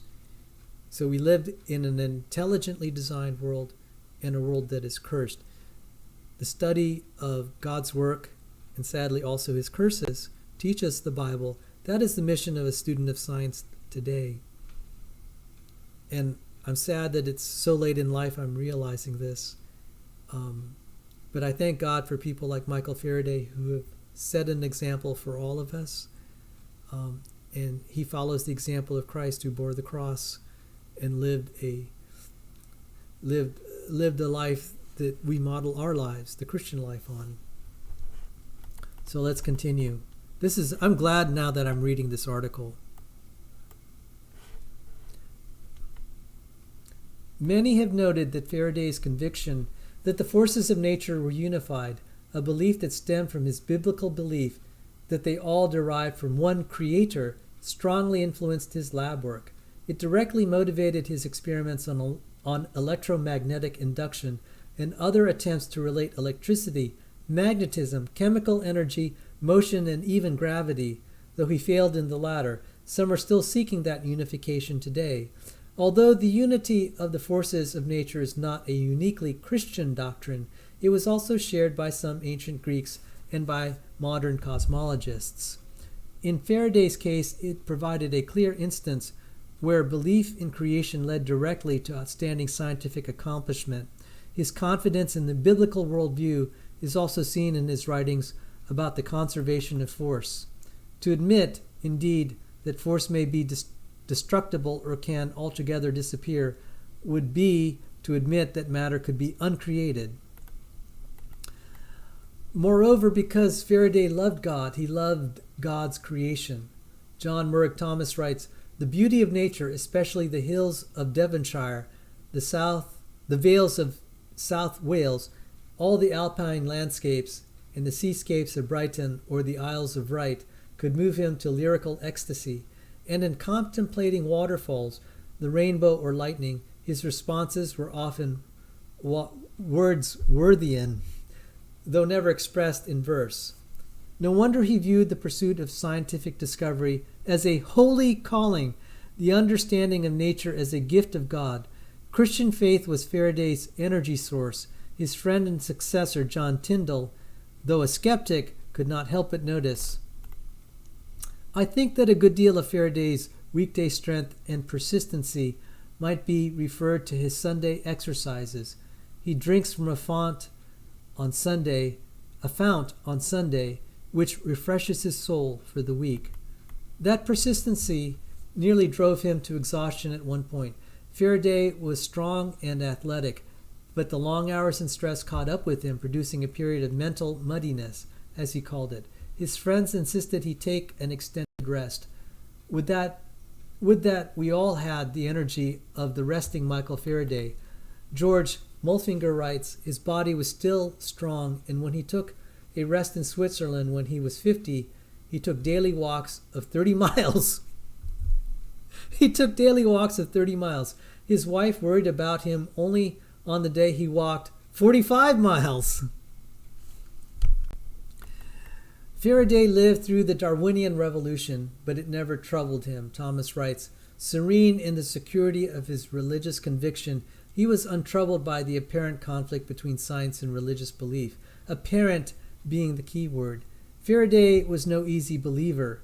Gullibility was definitely not part of his character, as judged by his zeal for accuracy in all his measurements and his reluctance to state a conclusion before proved by experiment. He angrily scorned the naivete of the spiritualists, for instance, speaking of the table-turning craze in his time, a fad that even captivated the co-discoverer of natural selection, Alfred Russel Wallace. Faraday scolded with rare impatience, "What a weak, incredulous, unbelieving, superstitious, bold, frightened, what a ridiculous world ours is as far as concerns the mind of man. How full of inconsistencies, contradictions, and absurdities it is."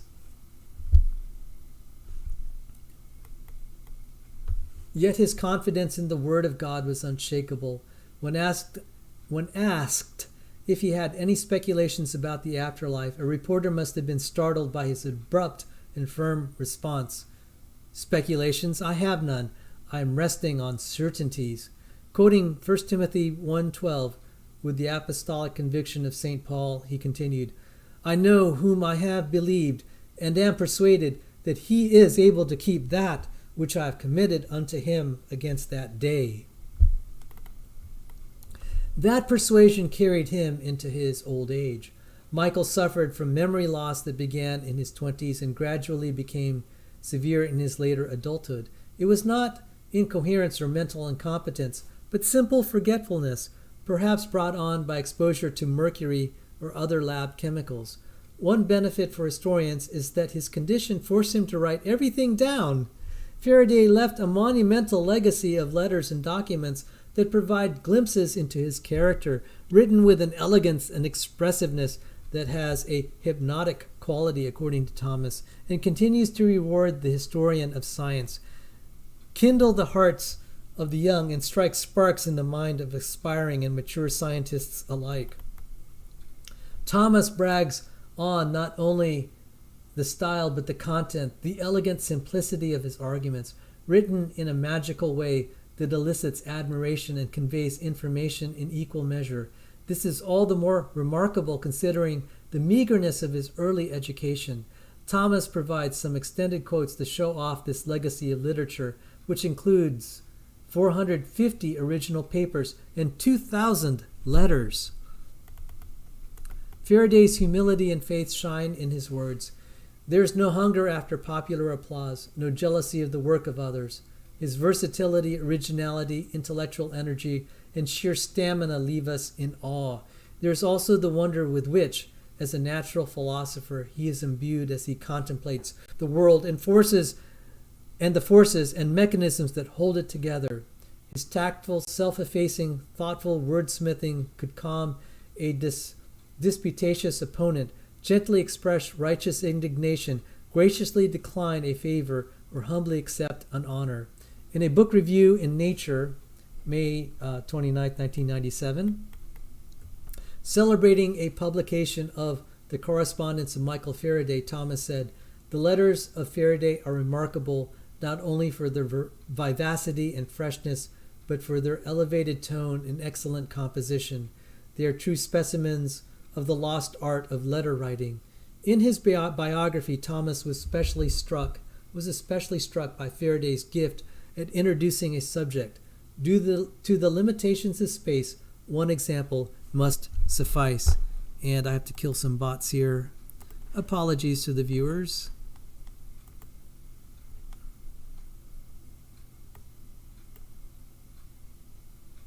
All right.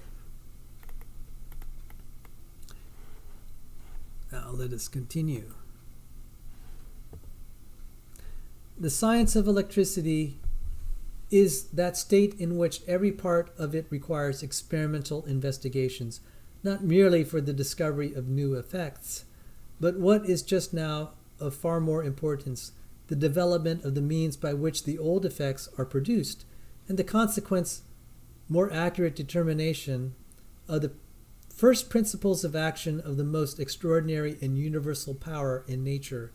And to those philosophers who pursue the inquiry zealously yet cautiously, combining experiment with analogy, suspicious of their preconceived notions, paying more respect to a fact than a theory, not too hasty to generalize, and above all things, willing at every step to cross-examine their own opinions, both by reasoning and experiment. No branch of knowledge can afford so fine and ready a field for discovery such as this. Such is most abundantly shown to be the case by the progress which electricity has made in the last 30 years.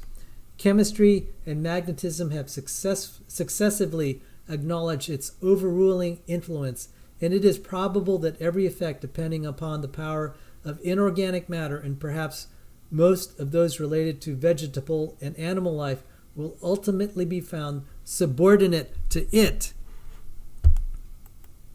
Oh my goodness, how prophetic.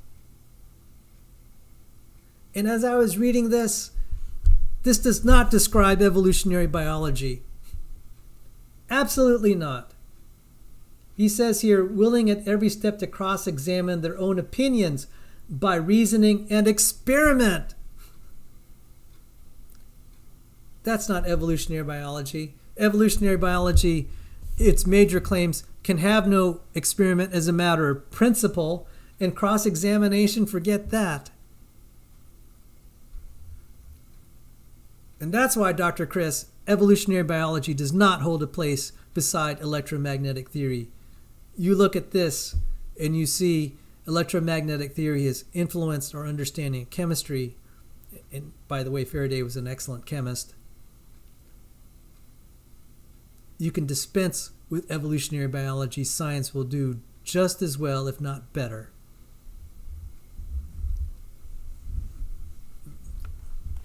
Sorry to be on my soapbox, but that exchange with Dr. Chris kind of motivated this whole talk. And look at this gem that I found in David Coppedge's writing. I have to remember to put this in the video description. This is such a beautiful essay. You know, if I had to give a sermon, I think I would just read this. If I had to give a sermon to inspire people about the Christian life, I would just read this. What does it say? You know, it says, let me quote a Bible verse here.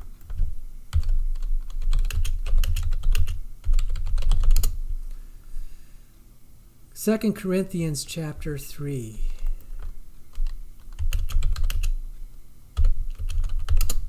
I'm going to read from the English Standard Version here.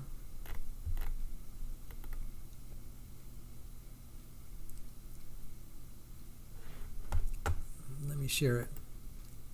You yourselves are our letter of recommendation, written on our hearts, to be known and read by all. And you show that you are a letter from Christ delivered by us, written not with ink, but with the Spirit of the living God, not on tablets of stone, but on tablets of human hearts. There's something about the Christian life. It's likening the Christian life, the way that I read this passage. It's likening the true Christian life like a letter from Christ, to be read to all. I've had the privilege of reading the life of Michael Faraday to you all. This is a letter from Jesus Christ written to all. And you show that you are a letter from Christ, delivered by us, written not with ink, but with the Spirit of the living God, not on tablets of stone, but on tablets of human hearts. You know, I sometimes think, I have a little prayer group. We don't sermonize. We spend time studying the works of God in creation, the works of God in history by the study of archaeology, and the works of God in Christian testimony of people with transformed lives in the way that they've lived them. And so if I were going to give a sermon, I would just read the testimony that Christ himself has written on human hearts. You just read the lives of people And we've enjoyed this more than sermons. When we get together, we don't listen to sermons. We listen to the evidence of God in nature, in history, and in human hearts. All right, so let's continue. We're about 75% through this article. I'm enjoying this read. This is beautiful. In this prediction and many others, his insight proved correct. As he aged, his body remained strong, but his memory continued to fail. Faraday continued lecturing till age 70, but only with difficulty. He accepted his lot with equanimity and grace. He wrote to a friend, "I am, I hope, very thankful that in the withdrawal of the power and things of this life, the good hope is left with me, which makes the contemplation of death a comfort, not a fear. Such peace is alone in the gift of God, and as it is He who gives it, why shall we be afraid?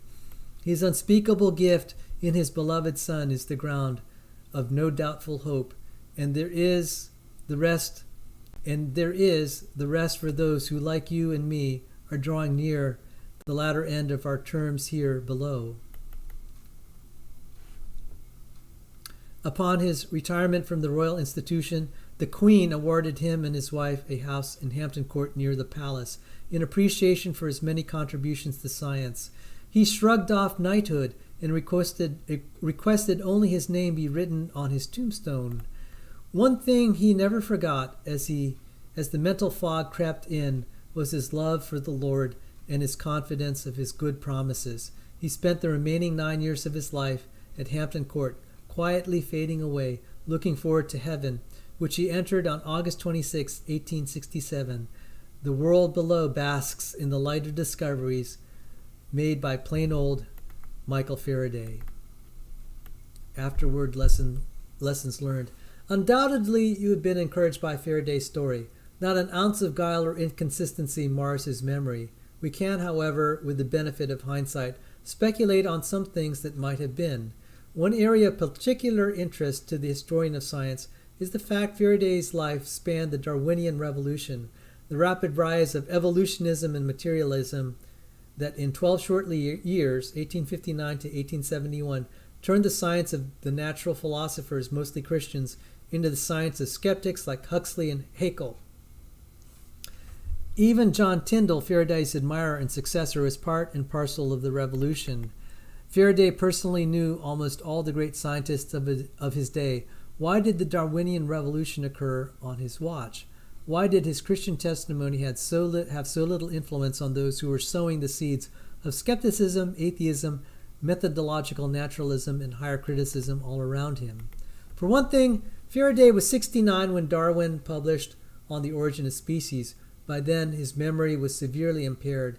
Nevertheless, movements have roots, and throughout the late 18th century and early 19th century, seeds of doubt that were to undermine biblical faith were already growing. Lyell's geological theories had cast doubt on biblical chronology. Pre-Darwinian evolutionary tracts and books like Robert Chambers' Vestiges were gaining a widespread hearing. Though Faraday was undoubtedly aware of such skeptical movements, it is difficult to find any account of Faraday speaking out against them, even though his outburst over spiritualism shows that he was capable of having strong opinions.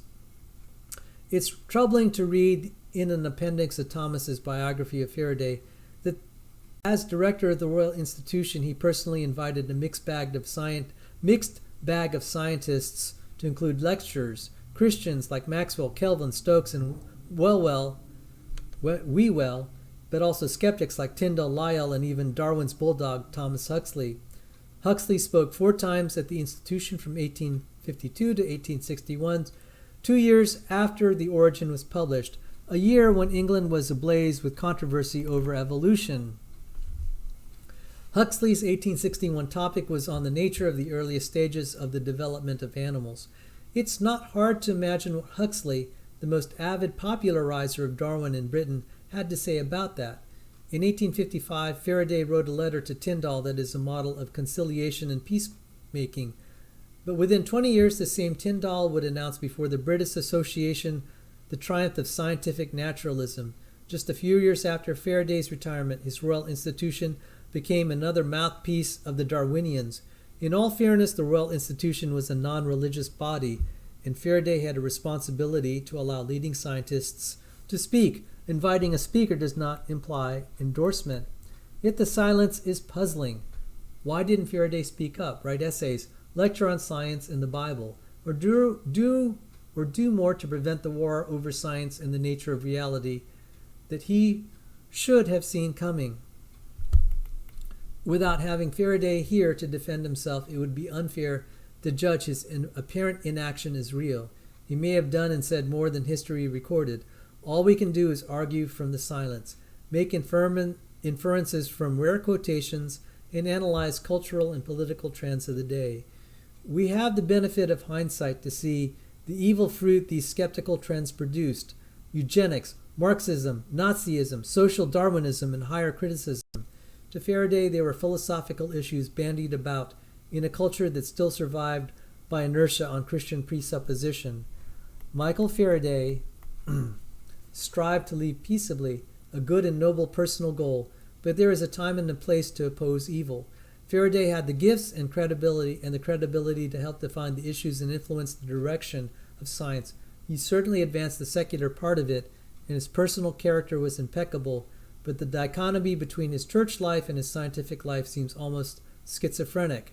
It is regrettable, knowing what followed, that he did not speak and write more on the Christian philosophy of science and the relation of biblical faith to scientific endeavor, or to respond to the increasing arguments favoring naturalistic evolution when it was most needed. He underlined 1 Timothy 6:20 through 21 and Romans 1:20 in the privacy of his study, but did he spread the message? Okay, I got a cut here. This is an otherwise beautiful essay just ruined by this. You know, one man can only do so much. I mean, look at this guy, what he is focusing on. Not everyone is called to fight. You have to pick your battles selectively. You're not called to be an activist. And also, having fought this fight, the people least qualified to do this are philosophers and theologians. And trying to quash Darwinism with doctrinarianism is not going to work. That is where creationism, say maybe 40 years ago, was terribly weak. It didn't have the level of facts that we have today at our disposal to assail evolutionism. It's only in the modern day we can really fight this battle on scientific grounds. What good would it have done, Faraday, to try to argue on theological grounds? It's just not going to cut it.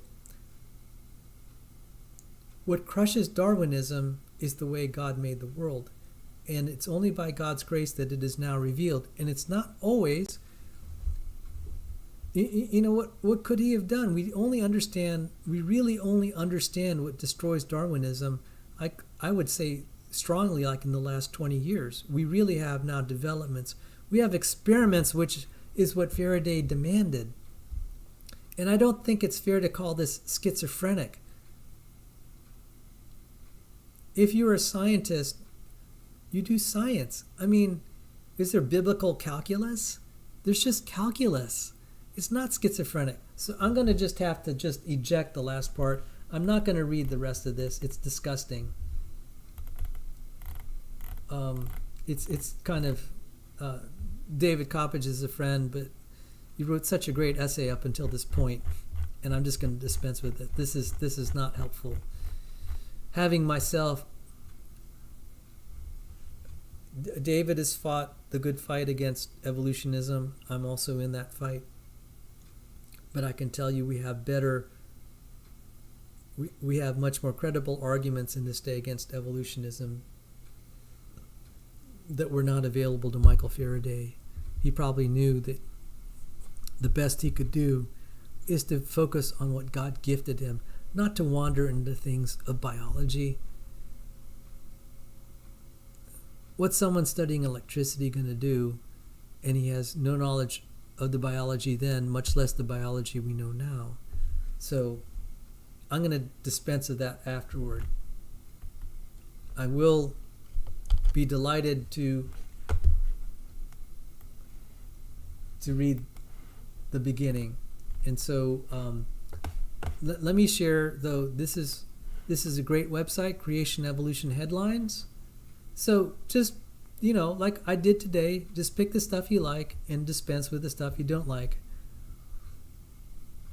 And Davian Martinez says, I wouldn't have known about Michael Faraday without you, Sal. We're seeing the fruit, and I hope to play my part in the fight. God bless you. I just have to say, and I'm telling myself this, to try to be faithful in the small things that God has called you to do today. He knows our powers are limited, but if you feel called of God to do something, just, and most people know what they need to do, at the very least, and someone who's on the fringe of the Christian faith, I hope he becomes a Christian, that's Jordan Peterson. He said, just one day, just sit back and reflect, or lay down somewhere and reflect, and just spend a half an hour just thinking of all the ways that you're screwing up your life. And when you identify that, then you need those are things you need to stop. And I'd just say that's where it starts. Rebecca Davis, God bless her, we disagree theologically intensely sometimes, but we have a common foe in evolutionism. She did teach me something recently. I was telling her I need to kind of get my act together, and I said, because some days I feel discouraged. She said, Sal, why don't you pray this when you start your day? Say, Lord, this day is about you, guide my steps. Lord, this day is about you, guide my steps.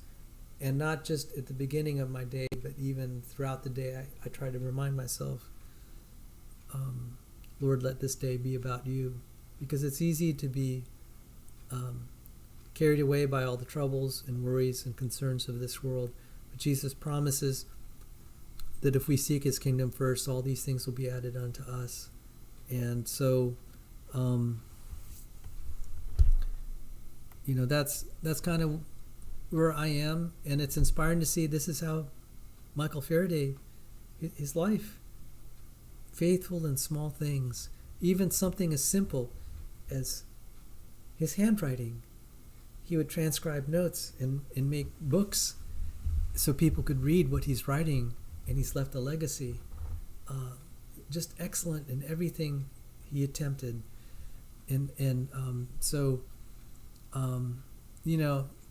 I appreciate all the feedback in the side chat. I think I'm going to read more about Christian testimony, and not sadly, a lot of Christian testimony that you read about is about preachers. I would like to get Christian testimony of people from other walks of life who've been great Christian examples in their profession. Because these are epistles written by Christ himself on human hearts, not with ink, but by the Spirit of God.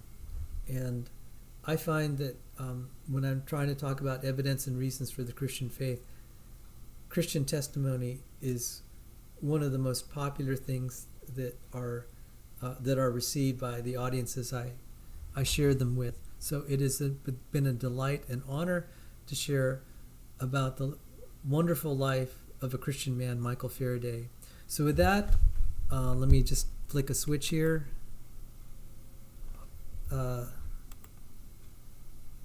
Hopefully, unfortunately it went dark. Apologies. I'm going to close this with High Flight. It's an F-104 starfighter, and there's a poem and beautiful music. Damian Martinez, Jamie Russell, Janet Duttridge, Hurricane Havoc, Blessed Be He, Kevin's Biblical Discussions, Paleologos, Bread of Life, Rebecca Davis, Graham Gould, Gargoyle. Gargoyle, thank you for reminding me to turn on my mic. God bless you all. God bless everyone else, especially the brothers and sisters in the Christian faith who have watched this, both live and by recording. The grace of the Lord Jesus Christ be with your spirit.